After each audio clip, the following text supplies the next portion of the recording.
கர்த்தருடைய பரிசுத்த நாமம் மகிமைப்படுவதாக. கர்த்தராகிய இயேசு கிறிஸ்துவின் நாமத்தினால இங்கு கூடியிருக்கிற சகோதர சகோதரிகளை வாழ்த்தி வரவேற்கிறேன். கேட்கிறதுக்கு காதுள்ளவன் கேட்க கடவன் அப்படின்னு சொல்லி வேத வசனங்கள்ல ஆவியானவர் நமக்கு நிறைய வசனங்களை சொல்றாரு இல்லையா? ஏசப்பா அந்த வசனத்தை சொல்லும் போதெல்லாம் ஒரு ஓமையை சொல்லிட்டு தான் இதை சொல்றவரா இருக்கிறார். அப்போ கேட்கிறதுக்கு காது உள்ளவன் கேட்க கடவன்னா, அப்போ எல்லாருக்கும் தானே காது இருக்கு. ஏன் ஆண்டவர் இந்த வசனத்தை இப்படி சொல்லணும்? அப்போ கேட்கிறது காது உள்ளவன் கேட்க கடவனா வெறும் கேட்கறது மாத்திரம் கிடையாது, அந்த வசனத்தோட அர்த்தம் என்னதென்று உணர்ந்து அதை நம்ம கை கொள்ளுகிறவர்களாக இருக்கணும்.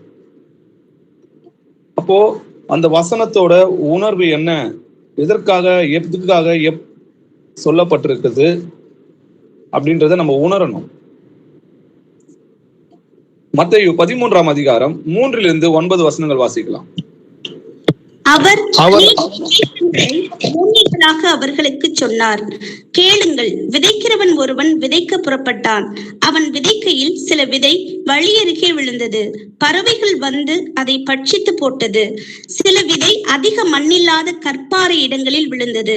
மண் ஆழமாய் இராததினாலே அது சீக்கிரமாய் முளைத்தது. வெயில் ஏறின போதோ தீந்து போய் வேறில்லாமையால் உலர்ந்து போயிற்று. சில விதை முள்ளுள்ள இடங்களில் விழுந்தது. முள் வளர்ந்து அதை நெருக்கி போட்டது. சில விதையோ நல்ல நிலத்தில் விழுந்து சிலது 100ஆகவும் சிலது 60ஆகவும் சிலது 30ஆகவும் பலன் தந்தது. கேட்கிறதற்கு காதுள்ளவன் கேட்க கடவன் என்றார். ஆமென். ஆமென். கேட்கிறதற்கு காதுள்ளவன் கேட்க கடவன். அவர் நிறைய ஓமைகளை சொல்லிட்டு இந்த வார்த்தையை தான் அவர் சொல்றாரு இல்லையா? அப்போ ஆண்டோட வசனத்துக்கு செவி கொடுத்து உணருங்கள்னு சொல்றாரு. அப்ப அந்த வசனத்தோட அர்த்தம் என்னன்றதை நம்ம உணரணும். இன்னைக்கு பாத்தீங்கன்னா ஒன்காடு எல்லாருக்குமே நல்லாவே தெரியுது இல்லையா? இயேசு கிறிஸ்து தான் தேவன்றதும் பிதாவாகிய தேவன் தான் குமாரனாக வந்ததுன்றதும் நல்லாவே தெரியும். அவர் தான் மாம்சத்தில் கொலை உண்டு ஆவியில் உயிர்ப்பிக்கப்பட்டு நம்ம கூட இருக்கிறாருன்றது நல்லாவே தெரியும், எல்லாருக்குமே தெரியும். சில பேர் கேட்டீங்கன்னா அந்த வசனங்களை ஒன்காடு வசனத்தை கேட்டீங்கன்னா அப்படியே லைனா மனப்பாடமா சொல்லுவாங்க, பேஜ் நம்பர் கூட சேர்த்தே சொல்லுவாங்க. ஆனா அந்த உணர்வு அவங்களுக்குள்ள இருக்குதான்னு கேட்டா அந்த உணர்வு அவங்களுக்குள்ள இருக்கவே இருக்காது. அவர் அசட்டை பண்ணுவாங்க. யோவான் 8ஆம் அதிகாரம் 24வது வசனம் வாசிக்கலாம். ஆகையால் நீங்கள் உங்கள் பாவங்களில் சாவீர்கள் என்று உங்களுக்கு சொன்னேன். நானே அவர் என்று நீங்கள் விசுவாசியாவிட்டால் உங்கள் பாவங்களிலே சாவீர்கள் என்றார். ஆமென். நானே அவர் என்று நீங்கள் விசுவாசியாவிட்டால் உங்கள் பாவங்களினாலே சாவீர்கள்னு சொன்னார் இல்லையா? அவர் யாரை குறித்து சொன்னார்னு பாத்தீங்கன்னா பிதாவை குறித்து சொன்னார்ன்றது எழுதியிருக்கு. சரி, இது இன்னும் இதோட ஜோடி வசனத்தை நம்ம தேடி பார்க்கலாம். ஏசாயா 43ஆம் அதிகாரம் 10வது வசனம்.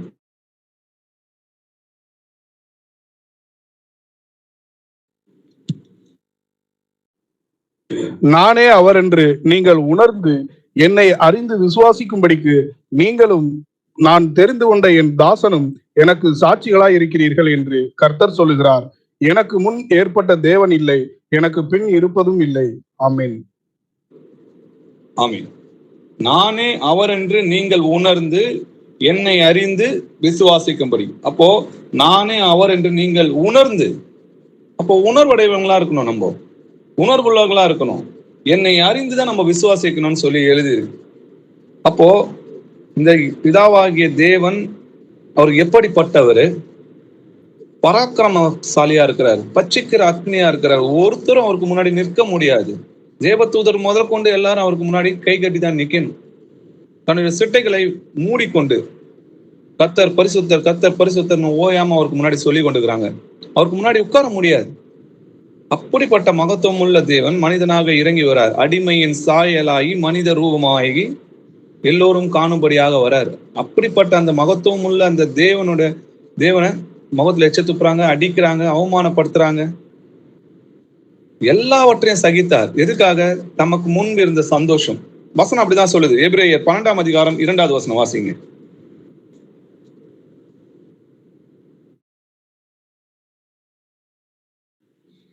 அவர் தமக்கு முன் வைத்திருந்த சந்தோஷத்தின் பொருட்டு அவமானத்தை எண்ணாமல் சிலுவையை சகித்து தேவனுடைய சிங்காசனத்தின் வலது பாரிசத்தில் வீற்றிருக்கிறார். ஆமென். ஆமென். அவர் தமக்கு முன்பு வைத்திருந்த சந்தோஷத்தின் பொருட்டு.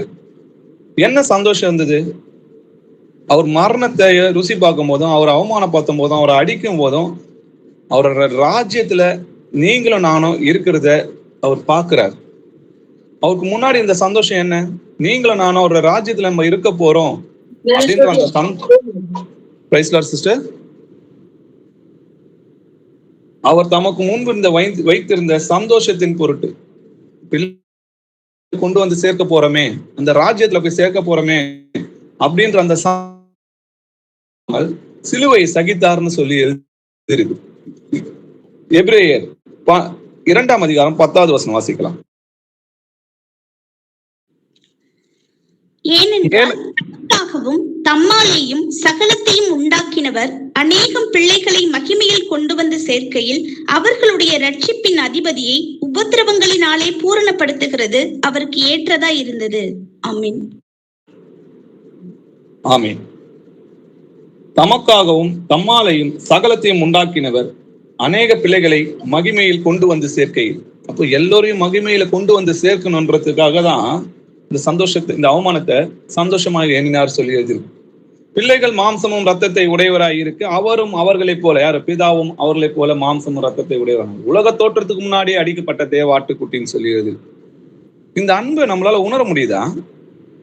சும்மா நம்ம அறிவு என்னும் திறவுகோலானால பிதாவாகிய தேவன் தான் இயேசு கிறிஸ்துவாக மனுஷனாக பிறந்தார் என்றது அறிகிறது பேரு நித்திய ஜீவன் கிடையாது. அந்த அன்பின் ஆழம் உயரம் என்னன்றது நமக்கு தெரியணும். எபேசியர் 3ஆம் அதிகாரம் 18-19 வசனங்கள் வாசி. சகல பரிசுத்தவான்களோடும் கூட கிறிஸ்துவினுடைய அன்பின் அகலமும் நீளமும் ஆழமும் உயரமும் இன்னதென்று உணர்ந்து அறிவுக்கு எட்டாத அந்த அன்பை அறிந்து கொள்ள வல்லவர்களாகவும் தேவனுடைய சகல பரிபூரணத்தாலும் நிறையப்படவும் அவர் தமது மகிமையினுடைய ஐஸ்வர்யத்தின்படியே உங்களுக்கு அனுகிரகம் பண்ண வேண்டும் என்று வேண்டிக் கொள்ளுகிறேன். ஆமென். சகல பரிசுத்தவான்களுடைய கூட கிறிஸ்துவினுடைய அன்பின் அகலமும் நீளமும் ஆழமும் உயரமும் என்னதென்று உணர்ந்து. அப்போ அந்த அன்போட ஆழம் உயரம் அகலம் நீளம் என்னன்றத உணரணும். அப்படி உணர்ந்தீங்கன்னா அந்த அன்பு என்னன்றது உங்களுக்கு தெரியும். அறிவு கட்ட முடியாத அந்த அன்புன்னு சொல்லி வேதத்துல எழுதியிருக்குது. அப்படி அந்த அறிவு கட்ட முடியாத அந்த அன்பை அறிந்து கொள்ள வல்லவர்கள் ஆகணுமா?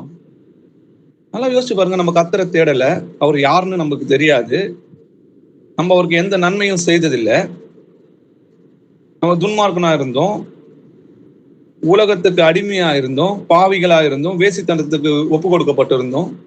அப்படி இருந்தோம் நம் மீது அன்பு கொண்டு உலக தோற்றத்துக்கு முன்னாடி அடிக்கப்பட்ட தேவாட்டுக்குட்டினா அவருடைய அன்பு எப்படிப்பட்டதுன்னு பாருங்க.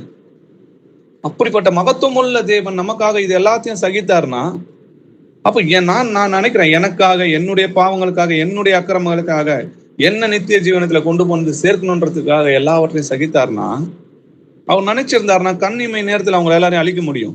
அவர் சொல்றாரு, நான் வேண்டிக் கொண்டால் 12க்கும் அதிகமான லேகியோன் அனுப்ப மாட்டாருன்னு நினைக்கிறீங்களா? அப்ப நீங்க எப்படி இந்த நித்திய ஜீவனை பெற்றுக்கொள்ள முடியும்? இதை செத்தால ஒளியை உயிர்ப்பிக்க மாட்டார்.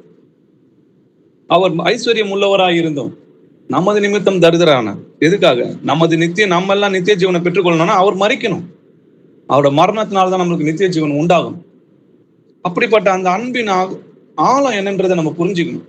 அந்த ஆழம் நம்மளுக்கு புரிஞ்சிருந்துன்னா நம்ம நன்றி அறிதல் உள்ளவர்களா இருப்போம். அந்த ஆழம் புரிஞ்சதுக்கு அப்புறம் போய் தான் நம்ம ஞானஸ்தானம் எடுக்கிறோம். ஞானஸ்தானம்ன்றது ஒரு உடன்படிக்கை. எனக்காக ஜீவனை கொடுத்த என் கர்த்தருக்கு வாழ்நாள் முழுவதும் அவருக்கு அடிமையா இருந்து அவருக்காக ஜீவனை கொடுப்பேன்னு சொல்லி நம்ம கர்த்தரோட செய்கிற ஒரு உடன்படிக்கை. அதனாலதான் மரணத்திற்குள்ளாகவும் ஞானஸ்தானம் பெற்றீர்களே அப்படின்னு சொல்லி எழுதியிருக்கு. அப்போ அப்படிப்பட்ட ஞானஸ்தானத்தோட ஆழமும் என்னன்றது உங்களுக்கு தெரியாம சும்மா நான் போய் ஞானஸ்தானம் எடுக்கிறேன்றதுக்கும், எனக்கு பிதாதான் குமாரனா வந்தாருன்னு சொல்ற அந்த வசனங்கள்லாம் எனக்கு தெரியும்னு சொல்றதுலயும் எந்த பிரயோஜனமும் இல்லை. அப்போ இயேசுவை கர்த்தர் என்று அறிந்து உணர்ந்து அந்த அன்பின் ஆழம் அகலம் என்னதென்று நீங்க அறிந்திருப்பீர்கள். ஆனால் அந்த நன்றி அறிதல் உங்களுக்கு இருந்ததுன்னா கர்த்தரை தேடுறதுக்கு யாரும் உங்களுக்கு போதிக்கணும்னு தேவையே கிடையாது. அந்த அன்பு, அந்த விசுவாசத்தில் பிறக்கிறதே அன்பு. எப்போ இயேசுவை கர்த்தர் என்று அறிந்த பொழுது அவர் எனக்காக என்ன செய்திருக்கிறார், எவ்வளவு பெரிய மகிமை துறந்து வந்து, பரலோக மகிமை துறந்து வந்து எனக்காக மனிதனாக பிறந்து இவ்வளவு பாடுகளை சகித்தார்னா, அன்னைக்கே நம்ம அவருக்கு அடிமையா இருக்கிறோம்னா, அந்த நன்றி அறிவு எனக்கு இருக்குதுன்னா அவருக்காக நான் என்ன பண்ணுவேன்? அவருக்காக, அவருடைய காரியங்களுக்காக ஓடுவேன். அவருடைய செய்கையாய் நான் மாறுவேன். நம்ம அவருடைய செய்கையா இருக்கிறோம்னு சொல்லி வேதவசனம் எழுதிருக்கு. அவருடைய கட்டளைகளுக்கு அவரை நான் எப்படி பிரியப்படுத்துவேன், அவரை எப்படி நான் சந்தோஷப்படுத்துவேன்? அவருடைய கட்டளைகளை கை கொள்கிறதே அவரிடத்தில் நம்ம காட்டுற அன்பு. அவருக்கு வேதத்தை படிச்சு பாருங்க, அவருக்கு என்னெல்லாம் பிரியும் அதெல்லாம் நம்ம உணர்ந்து அறிந்து அவரை மகிமைப்படுத்தணும், அவரை சந்தோஷப்படுத்தணும். வெறும் வாயினால மட்டும் இல்ல, கிரியையினாலும் அன்பு கூற கடவர்கள் சொல்லி எழுதிருக்கு. இப்ப இந்த வசனத்தை வாசிச்சோம் இல்லையா? விதைகளை பத்தி ஒரு ஓமையை சொல்றாரு. சில விதை வழி அருகே விழுந்தது, சில விதை கற்பாறையில் விழுந்தது, சில விதையோ நல்ல நிலத்துல விழுந்தது, சில நிலம் பாத்தீங்கன்னா முள் செடியில விழுந்ததுன்றது நம்ம படிக்கிறோம் இல்லையா? அப்போ அவர் சீஷரிடத்தில் அவர் ஏன் அவர்களுடைய ஓமையாக பேசுறீங்கன்னு கேட்கிறாங்க. வாசிக்கலாம். மத்தேயு 13ஆம் அதிகாரம் 10-13 வசனங்கள் வாசிக்கலாம். அப்பொழுது சீஷர்கள் அவரிடத்தில் வந்து, ஏன் அவர்களோட ஓமைகளாக பேசுகிறீர் என்று கேட்டார்கள். அவர்களுக்கு அவர் பிரதியுத்தரமாக, பரலோக ராஜ்யத்தின் ரகசியங்களை அறியும்படி உங்களுக்கு அருளப்பட்டது, அவர்களுக்கோ அருளப்படவில்லை. உள்ளவன் எவனோ அவனுக்கு கொடுக்கப்படும், பரிபூர்ணமும் அடைவான். இல்லாதவன் எவனோ அவனிடத்தில் உள்ளதும் எடுத்துக் கொள்ளப்படும். அவர்கள் கண்டும் காணாதவர்களாயும் கேட்டும் கேளாதவர்களாயும் உணர்ந்து கொள்ளாதவர்களாயும் இருக்கிறபடியினால் நான் ஓமைகளாக அவர்களோட பேசுகிறேன். ஆமீன். ஆமீன். ஏன் அவரோட ஓமையா பேசுறீங்கன்னு கேட்கும்போது ஆண்டவர் சொல்றாரு, பரலோகத்தினுடைய ராஜ்யத்தின் ரகசியங்கள் அறியும்படி உங்களுக்கு அருளப்பட்டது, அவர்களுக்கோ அருளப்படவில்லைன்னு சொல்றாரு. அப்போ உள்ளவன் எவனோ அவனுக்கு அதிகமா கொடுக்கப்படும், பரிபூரணமும் அடைவான். இல்லாதவன் எவனோ அவனிடத்துல இருக்கிற உள்ளதும் எடுத்துக்கொள்ளப்படும். அவர்கள் கண்டும் காணாதவர்களாகவும் கேட்டும் கேளாதவர்களாகவும் உணர்ந்து கொள்ளாதவர்களும், நல்ல வசனம் பாருங்க, உணர்ந்து கொள்ளாதவர்களும் இருக்கும்படியாக நான் ஓமையாக பேசுகிறேன் அப்படின்னு சொல்றாரு. இதுக்கு ஜோடி வசனத்தை நீங்க பாத்தீங்கன்னா மார்க் 4ஆம் அதிகாரம் 11-12 வசனங்கள் வாசிக்கலாம்.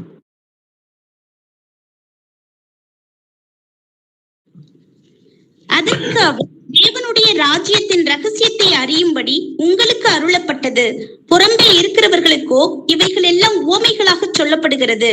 அவர்கள் குணப்படாதபடிக்கும் பாவங்கள் அவர்களுக்கு மன்னிக்கப்படாதபடிக்கும் அவர்கள் கண்டும் காணாதவர்களாயும் கேட்டும் உணராதவர்களாயும் இருக்கும்படி இப்படி சொல்லப்படுகிறது என்றார். ஆமீன். ஆமீன். தேவனுடைய ராஜ்யத்தின் ரகசியத்தை அறியும்படி உங்களுக்கு அருளப்பட்டது, புறம்பே இருக்கிறவர்களுக்கோ அவைகள் எல்லாம் ஓமையாக சொல்லப்படுது. புறம்பே இருக்கப்பட்டவங்கன்னா யாரு? ராஜ்யத்திற்கு புறம்பே இருக்கிறவங்க, சத்தியத்திற்கு கீழ்ப்படியாதவங்கன்னு சொல்லி எழுது. புறம்பே தள்ளப்படுவார்கள்னா நரகத்துல இருப்பாங்கன்னு அர்த்தம். அவர்கள் குணப்படாதபடிக்கும் பாவங்கள் அவர்களுக்கு மன்னிக்கப்படாதபடிக்கும் அவர்கள் கண்டும் காணாதவர்களும் கேட்டும் உணராதவர்களும் இருக்கும்படிக்கு, நல்ல வசனம் பொறுமையா கவனிங்க, இப்படி சொல்லப்படுகிறது. அவர்கள் குணப்படாதபடிக்கும் பாவங்கள் அவர்களுக்கு மன்னிக்கப்படாதபடிக்கும். தேவனிடத்தில் பட்சபாதமே இல்லையே. ஏன் இவங்களுக்கு எல்லாம் பாவங்களை மன்னிக்கணும், அவங்களுக்கு எல்லாம் மன்னிக்க கூடாது? அந்த கேள்வியை நம்ம கேட்டு பார்க்கணும். அப்போ ஏன் அவங்களோட பாவங்கள் மன்னிக்கப்பட மாட்டுது, ஏன் அவங்க குணப்பட மாட்டாங்கன்னா, முதல்ல தேவனுடைய வசனத்துக்கு செவி கொடுத்து அவங்களுக்கு சித்தம் இல்லை. அதனாலதான் காது உள்ளவன் எவனோ அவன் கேட்க கடவுள். முதலாவது தங்கள் பாவி என்பதை அவங்க ஒத்துக்கொள்ள மாட்டாங்க. நீங்க தப்பு பண்றீங்க. இப்ப தேவனோட அன்பு என்னதென்று அவங்க உணர்ந்திருந்தா, அந்த ஆழம் உயரம் அகலம் நீளம் என்னதென்று தெரிஞ்சிருந்தா சபைக்கு வாங்க நம்ம கூப்பிடணும்னு அவசியம் கிடையாது. நான் போகும்போது என்னோட அவயங்கள் என்னோட கூட வரும். இது தேவனோட சபைனா நான் தேவனுடைய அவயங்களா இருக்கிறேன்னா நான் அநேகமா யாரையும் கூப்பிடணும்னு அவசியம் இல்லை பிரதர். நம்ம எல்லாருமே அந்த இடத்துல கூடி இருப்போம். ஏன்னா நம்மளுடைய கர்த்தருடைய அன்புக்காக நம்ம எல்லாம் கூடி வரும். அன்புக்கும் நற்கரைக்கும் நம்ம ஏவப்படுவதற்கும் சீர்பொருந்ததுக்கும் தேவனுடைய வசனங்களை அறியறதுக்கும் நம்ம கூடி இருக்கிறோம். அவரோட ஐக்கியமா இருப்பதற்கு நம்ம கூடி வரணும். அப்படிப்பட்ட அந்த கூடுதலுக்கு யாரும் ஒருத்தவங்க வான்னு சொல்லி கூப்பிடணும்னு அவசியம் இல்லை. இல்லைன்னா ஒரு சின்ன சின்ன காரியங்களுக்காக அசட்டை பண்றாங்க. வசனம் தெளிவா சொல்லுது, தன் தாயாவது தன் தகப்பனையாவது தன் மனைவியாவது தன் பிள்ளையாவது என்னிலும் அதிகமாய் நேசிக்கிறவன் தேவனுடைய ராஜ்யத்துக்கு பிரவேசிக்க முடியாதுன்னு சொல்றாரு. ஒருத்தவங்க போய் சொல்றாங்க, நான் முதல்ல போய் என் தகப்பனை அடக்கம் பண்ணிட்டு வரேன்னு சொல்றாரு. ஆண்டவர் கூப்பிடுறாரு, என் பின்னாடி வான்னு. அவன் சொல்றான், என் தகப்பனை போய் நான் அடக்கம் பண்ணிட்டு வரேன்னு. அதுக்கு கர்த்தர் சொல்றாரு, மரித்தோர் அடக்கம் பண்ணிட்டோம், நீ என் பின்னாடி வா. கலப்பையின் மேல் கை வைத்துட்டு பின்னாடி பாக்குற எவனும் தேவனுடைய ராஜ்யத்துக்கு பிரவேசிக்க முடியாது. நம்ம தான் மறிச்சிட்டோமே ஞானஸ்தானத்துல, அவர் கூட செஞ்சு அடக்கம் பண்ணிட்டாங்களே. என் சுயம் செத்து போச்சு, அப்புறம் எங்க நம்மளுக்கு சொந்தம்? யார் நம்மளுக்கு சகோதர சகோதரியா இருக்கிறாங்க? சபையில கூடி வர கர்த்தருடைய சித்தத்தின்படி செய்யற நீங்களும் நானும் தான் எனக்கு சகோதர சகோதரிகளா இருக்கிறோம். மாம்சத்தின்படி பிறக்கிறதுலாம் இஸ்ரவேல் கிடையாதுன்னு சொல்லி எழுதியிருக்கு. மாம்சத்தின்படி நம்ம கூட பிறக்கிறவங்க எல்லாம் சகோதரர் கிடையாது. இயேசு கிறிஸ்துவை ஏற்றுக்கொண்டு அவருடைய வசனத்தின்படி நடக்கிற நீங்களும் நானும் தான் சகோதர சகோதரிகளா இருக்கிறோம். அப்போ அப்படிப்பட்ட அன்பை நம்ம உணரணும். முதலாவது தான் பாவின்றதை நம்ம உணர்ந்து ஆண்டவர்கிட்ட நம்மளோட பாவங்களை அறிக்கையிட்டு மன்னிப்பு கேட்கணும். யாராவது நம்மள நீங்க இப்படி இருக்கிறீங்கன்னு சொன்னா உடனே கோவப்படுறவங்க தேவனுடைய ராஜ்யத்துக்கு பிரவேசிக்க முடியாது. அப்படி நம்ம இருக்கிறோமா, நம்மை நாமே நிதானிக்கிறவங்களா இருக்கணும். அப்படி இருக்கிறோமா அப்படின்னு. ரெண்டாவது, இவங்க மன்னிக்க மாட்டாங்க யாரையுமே. இவங்க மன்னிக்கணும். மன்னிக்காம தேவனுடைய ராஜ்யத்துல போகவே முடியாது. வசனம் பாருங்க. முதல்ல ஆண்டவர் நம்மளுடைய பாவங்களை மன்னிக்கணும்னா முதல்ல நம்ம பாவின்றத ஒத்துக்கொள்ளணும். ரெண்டாவது, நம்ம எல்லாரையும் மன்னித்திருக்கிறோமா அப்படின்றத நம்ம ஆராய்ந்து பார்க்கணும். சரி, 1 யோவான் 1ஆம் அதிகாரம் 8-10 வசனங்கள் வாசிக்கும். நமக்கு பாவம் இல்லை என்போமானால் நம்மை நாமே வஞ்சிக்கிறவர்களா இருப்போம், சத்தியம் நமக்குள் இராது. நம்முடைய பாவங்களை நாம் அறிக்கையிட்டால் பாவங்களை நமக்கு மன்னித்து எல்லா அநியாயத்தையும் நீக்கி நம்மை சுத்திகரிப்பதற்கு அவர் உண்மையும் நீதியும் உள்ளவராய் இருக்கிறார். நாம் பாவம் செய்யவில்லை என்போமானால் நாம் அவரை பொய்யராக்குகிறவர்களாய் இருப்போம், அவருடைய வார்த்தை நமக்குள் இராது. ஆமென். ஆமென்.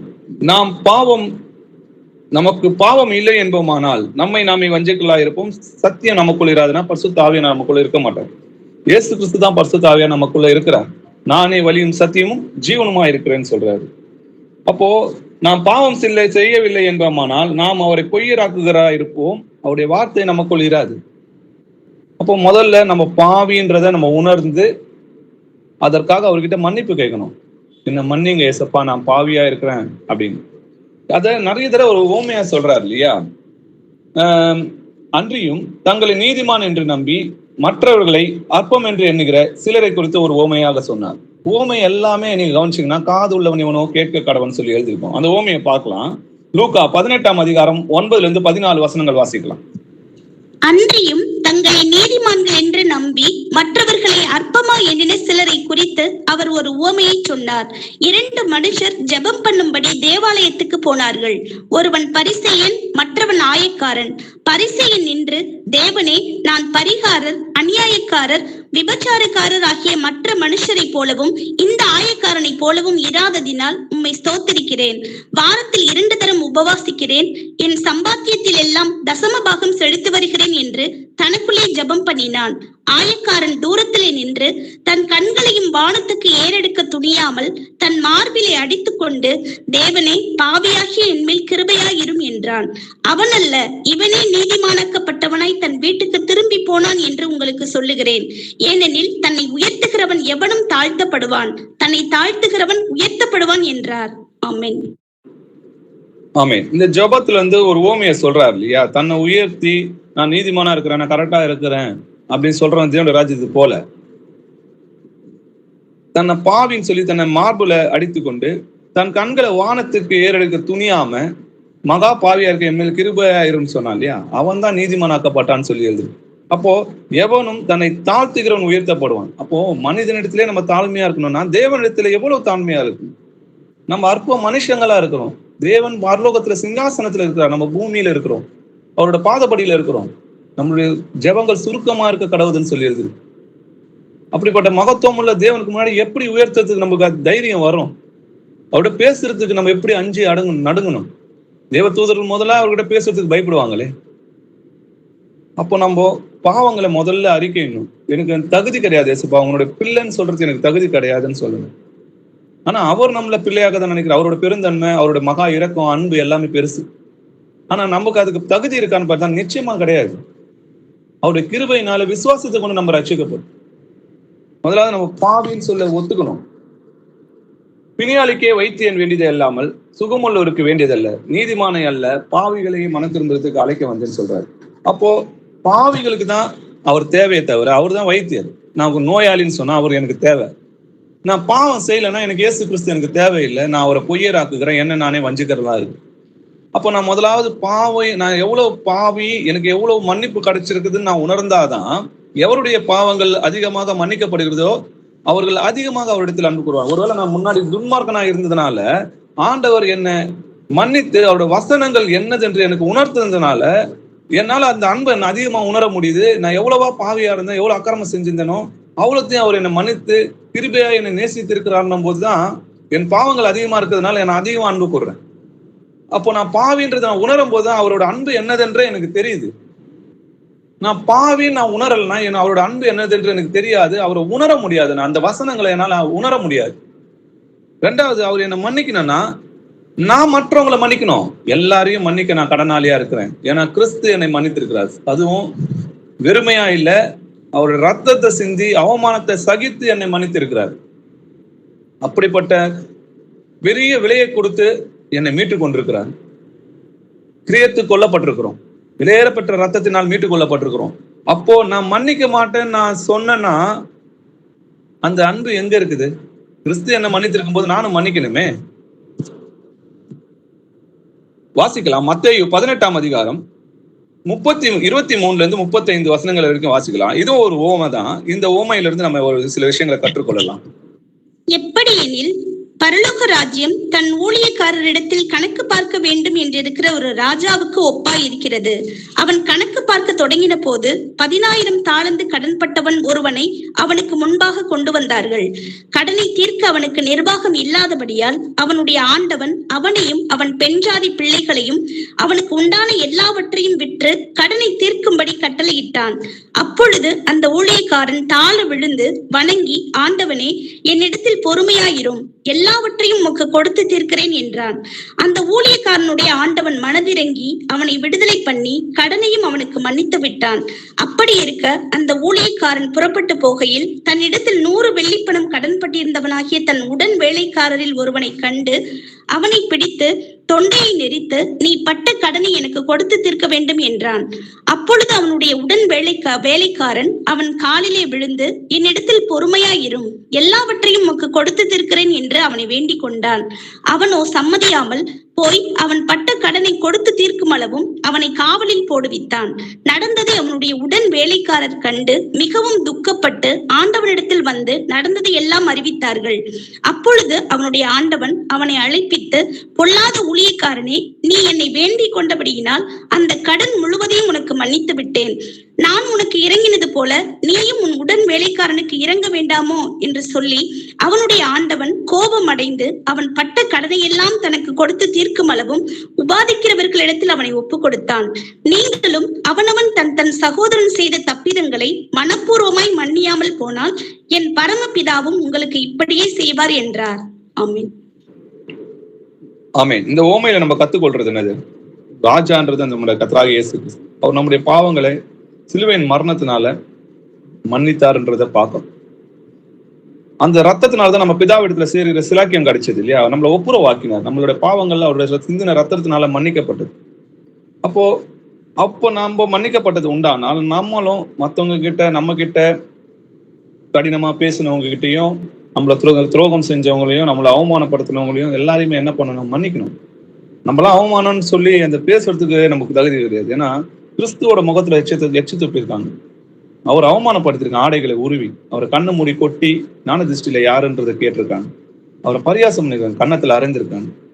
இப்படிப்பட்ட அவமானத்தை சகித்தார் அவர், தேவாதி தேவன். இப்ப நம்மளுக்கெல்லாம் என்ன அவமானம் இருக்கு? நம்மளாம் டெய்லி அவமானப்படுறதுக்காகவே உருவாக்கப்பட்டவங்க, அழியக்கூடியவங்க. நம்ம மண்ணால் உண்டானவங்க. நமக்கு அவமானன்றத சொல்றதுக்கு வார்த்தை கிடையாது. அதெல்லாம் நம்ம சொல்லவே கூடாது. அவமானத்தை சகிக்கிறதுக்காக தான் நம்ம நியமிக்கப்பட்டிருக்கிறோம். மத்தேயு 6ஆம் அதிகாரம் 14-15 வசனங்கள் வாசிங்க. நீங்கள் உலகத்துக்கு மனுஷருடைய தப்பிதங்களை நீங்கள் அவர்களுக்கு மன்னித்தால் உங்கள் பரமபிதா உங்களுக்கும் மன்னிப்பார். மனுஷருடைய தப்பிதங்களை நீங்கள் அவர்களுக்கு மன்னியாதிருந்தால் உங்கள் பிதா உங்கள் தப்பிதங்களையும் மன்னியாதிருப்பார். ஆமீன். ஆமீன். அப்போ மனுஷருடைய தப்பிதங்களை நீங்க மன்னிக்கலன்னா பரமபிதா நம்மளுடைய பாவங்களை மன்னிக்க மாட்டார். நம்ம மன்னிச்சோன்னா அவரும் நம்மளை மன்னிப்பார். அதனால எதை விதைக்கிறோமோ அதையே நம்ம அறுப்போம். நம்ம மன்னிக்கிறது கடனாளியா இருக்கோம். மன்னிக்க மாட்டேன், மன்னியாமை அப்படின்னு சொல்லி நம்ம இருதயத்துல இருந்துச்சுன்னா ஆண்டவர் நம்ம கூட இல்லைன்னு அர்த்தம். நம்ம மன்னிக்க கடனாளியா இருக்கிறோம். லூக்கா 17ஆம் அதிகாரம் 3-4 வசனங்கள் வாசிங்க. உங்களை குறித்து எச்சரிக்கையாயிருங்கள். உன் சகோதரன் உனக்கு விரோதமாய் குற்றம் செய்தால் அவனை கடிந்து கொள். அவன் மனஸ்தாபப்பட்டால் அவனுக்கு மன்னிப்பாயாக. அவன் ஒரு நாளில் 7 தரம் உனக்கு விரோதமாய் குற்றம் செய்து 7 தரமும் உன்னிடத்தில் வந்து நான் மனஸ்தாபப்படுகிறேன் என்று சொன்னால் அவனுக்கு மன்னிப்பாயாக என்றார். ஆமென். ஆமென். உன் சகோதரன் உனக்கு விரோதமாக குற்றம் செய்தால் அவனை கடிந்து கொள்னு சொல்லி எழுதிருக்கு. அவன் மனஸ்தாபப்பட்டால் அவனுக்கு மன்னிப்பாக.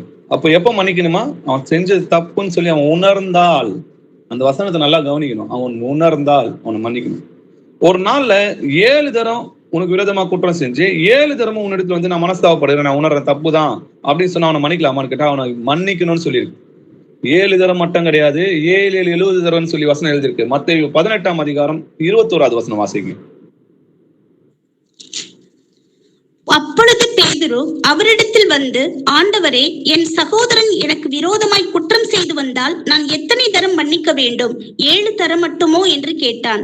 அதற்கு இயேசு, 7 தரம் மாத்திரமல்ல, 7 70 தரம் மட்டும் என்று உனக்கு சொல்லுகிறேன். ஆமென். அப்ப 7 தரம் மட்டும் கிடையாது, 7 70 தரவும் நம்ம என்ன பண்ணோம்? மன்னிக்க தான் செய்யணும். எதற்காக? எவனுக்கு நீங்கள் மன்னித்தீர்களோ அவனுக்கு நானும் மன்னிக்கிறேன் பவுல் சொல்றாரு.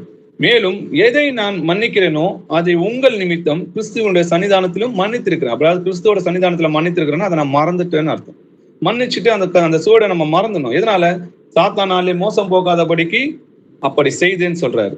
அவனுடைய தந்திரங்கள் நமக்கு தெரியாதவைகள் அல்லவே. அப்போ இந்த கசப்பான கோபமும் மூர்க்கமும் கூக்குரலும் தூசணமும் என்ன பண்ணோம்? நம்ம இருதயங்களை பதிஞ்சிடும். அதனாலதான் அவங்கள மன்னிச்சு சகோதரனா ஏற்றுக்கொண்டோம்னா, கிறிஸ்து நம்மளுக்கு தேவன் நம்மளுக்கு மன்னித்தது போல நம்ம அவங்களுக்கு மன்னித்தோம்னா நம்மளும் இரக்கம் பெறுவோம். எபேசியர் 4ஆம் அதிகாரம் 31 32 வசனங்கள் வாசிங்க. சகல விதமான கசப்பும் கோபமும் மூர்க்கமும் கூக்குரலும் தூஷணமும் மற்ற எந்த துர்க்குணமும் உங்களை விட்டு நீங்க கடவது. ஒருவருக்கொருவர் தயவாயும் மன உருக்கமாயும் இருந்து கிறிஸ்துவுக்குள் தேவன் உங்களுக்கு மன்னித்தது போல நீங்களும் ஒருவருக்கொருவர் மன்னியுங்கள். ஆமென். ஆமீன். இந்த வசனம் நல்லா பாருங்க. கிறிஸ்துவுக்குள் தேவன் உங்களுக்கு மன்னித்தது போல நீங்களும் ஒருவருக்கு ஒருவர் மன்னிங்க. அப்போ கிறிஸ்துவுக்குள் தேவன் எப்படி நம்மளை மன்னிச்சாரோ நம்மளும் மன்னிக்க கடனாளியா இருக்கிறோம். கொலேசியர் 3ஆம் அதிகாரம் 13வது வசனம் வாசிங்க. ஒருவரை ஒருவர் தாங்கி ஒருவர் பேரில் ஒருவருக்கு குறைபாடு உண்டானால் கிறிஸ்து உங்களுக்கு மன்னித்தது போல ஒருவருக்கு ஒருவர் மன்னியுங்கள். ஆமென். எப்படி மன்னிக்கணுமா? கிறிஸ்து உங்களுக்கு மன்னித்தது போல ஒருவருக்கு ஒருவர் மன்னிங்க. அப்போ ஒருவர் தாக்கி ஒருவர் பேரில் ஒருவருக்கு குறைபாடு உண்டானால் என்ன பண்ணுமா? கிறிஸ்து நமக்கு மன்னித்தது போல நம்மளும் மன்னிக்க கடனாளியா இருக்கிறோம். இப்போ நம்ம மன்னிக்கணும். ஆண்டவருடைய வசனங்களுக்கு கீழ்ப்படியணும்.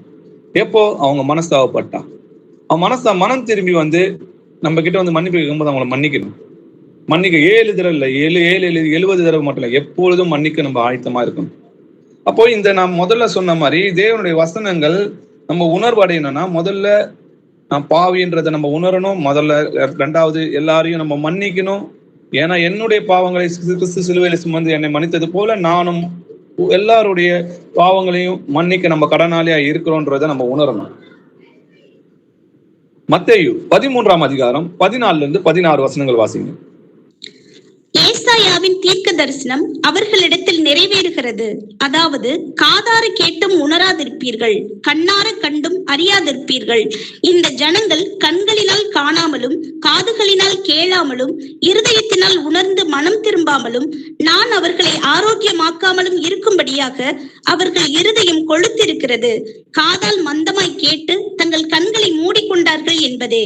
உங்கள் கண்கள் காண்கிறதினாலும் உங்கள் காதுகள் கேட்கிறதினாலும் அவைகள் பாக்கியம் உள்ளவைகள். ஆமென். ஆமென். ஏசாயா தீர்க்க தரிசனத்தில் அவரிடத்தில் நிறைவேறுகிறதாம். எப்படின்னா, காதார கேட்டும் உணராதிருப்பார்கள்.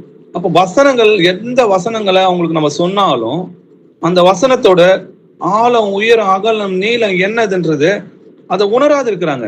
அவங்க கண்ணார கண்டும் அறியாது. அந்த வசனத்தை பல முறை படிச்சிருப்பாங்க, ஆனாலும் அந்த வசனத்தோட ஆழம் ஏன் அவங்களுக்கு புரிய மாட்டுது. அவங்க பல முறை சொன்னாலும் இது புதுசா சொல்றது போல அவங்க கேட்கறாங்க. அவங்க நிறைய வசனங்கள் நம்ம பாத்தீங்கன்னா புத்தகம் மூலமாவும் அது நிறைய சகோதரர்களும் விளக்கி சொன்னாலும் கிட்டத்தட்ட 3 வருஷமா அவங்க தொடர்ந்து கேட்டிருந்தா கூட அந்த வசனத்தை பாத்தீங்கன்னா அதோட அன்பினோட ஆழம் உயரம் என்னதுன்னு அவங்களுக்கு தெரிய மாட்டுது. இந்த ஜனங்கள் கண்களினால் காணாமலும் காதுகளினால் கேளாமலும் இருதயத்தினால் உணர்ந்து மனம் திரும்பாமலும். அப்போ ஒரு வசனம் ஒருத்தவங்களை சொல்லும் போது அவங்க இருதயங்களை குற்றப்படுத்துதுன்னா அப்போ அவங்க என்ன பண்ணணும்? இருதயத்துல உணர்ந்து மனம் திரும்பணும். அதை விட்டுட்டு சொன்னவங்க மேல அவங்க கோவப்படுறாங்கன்னா அவங்க எப்படி இருக்கிறாங்க? இன்னமும் உணர்வு இல்லாதவங்களா இருக்கிறாங்க இல்லையா? அந்த வசனத்தோட ஆழமும் அன்பும் உயரமும் என்னதென்று தெரியாம இருக்கிறாங்க. நான் அவர்களை ஆரோக்கியமாக்காமலும் இருக்கும்படிக்கு அவர்களை இருதயம் கொழுந்திருக்குது. எதனால அவரால் ஆரோக்கியமாக்க முடியல? ஏன்னா அவங்க தன்னை பாபின்னு ஒப்புக்கொள்ள முடியல, ஒப்புக்கொள்ளல. ரெண்டாவது, அவங்க இடத்துல தப்பு செய்யற சகோதர சகோதரி அவங்க மன்னிக்க மாட்டாங்க. அதனாலதான் அவங்க காதால் கேட்டு மந்தமாய் கேட்டு தங்கள் கண்களை மூடிக்கொண்டார்கள் என்பது. இப்போ கண்களை மூடிக்கொண்டாங்கன்னா அவங்க இருதயத்துல அந்த வசனத்தை உணர்ந்து குணப்படல.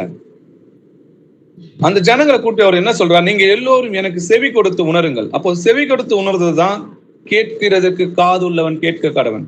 அப்போ ஆண்டோடைய வசனத்தை நம்ம செவி கொடுத்து உணரணும், அதோட ஆழத்தை நம்ம அறிந்து கொள்ளணும். அந்த அன்பு நம்ம ஏற்கனவே சொன்னோம் இல்லையா, கிறிஸ்துவோட அன்பு என்னதென்று நம்ம உணர்ந்து கொள்ளணும். அப்போ தேவன் எனக்காக கிறிஸ்துவாய் வந்து எனக்கு ரட்சித்தார், மனிதனாக பிறந்து என்னை ரட்சித்தார். அந்த அன்பு என்னதென்று நீங்க உணர்ந்தீங்கன்னா, நன்றி அறிதல் உள்ளவர்களாக இருந்தீங்கன்னா, அவருக்காக மறிக்கணும்ன்றதுக்காக தான் நம்ம செஞ்சு கொள்ற உடன்படி. வாழ்ந்தா உயிரோடு இருந்தா அவருக்காகவும், மறித்தாலும் அவருக்காக தான். அவர் தான் நம்மளுடைய சம்பத்தே, அதாவது அவர் தான் நம்மளுடைய சொத்து. அவருக்காக தான் நம்ம இருப்போம். எப்போ எல்லாவற்றையும் விட்டு எனக்காக இறங்கி வந்தாரோ அப்போ நான் எல்லாவற்றையும் விட்டு அவருக்காக இருப்பேன்ற அந்த ஒருவருக்கு ஒருவர் அந்த அன்பு அது உணரணும். அப்படி உணர்ந்தோம்னா நம்ம கர்த்தருக்குள்ள இருப்போம். இப்போ அந்த விதையோட வசனத்தை சொல்லிட்டு அதுக்கு விளக்கத்தையும் சொல்றாரு. மத்தேயு 13ஆம் அதிகாரத்துல 18-19 வசனங்கள் வாசிங்க. ஆகையால் விதைக்கிறவனை பற்றிய உவமையை கேளுங்கள். ஒருவன் ராஜ்யத்தின் வசனத்தை கேட்டும் உணராதிருக்கும் போது பொல்லாங்கன் வந்து அவன் இருதயத்தில் விதைக்கப்பட்டதை பறித்துக் கொள்ளுகிறான். அவனே வழியருகே விதைக்கப்பட்டவன். கற்பாறை இடங்களில் விதைக்கப்பட்டவன் வசனத்தை கேட்டு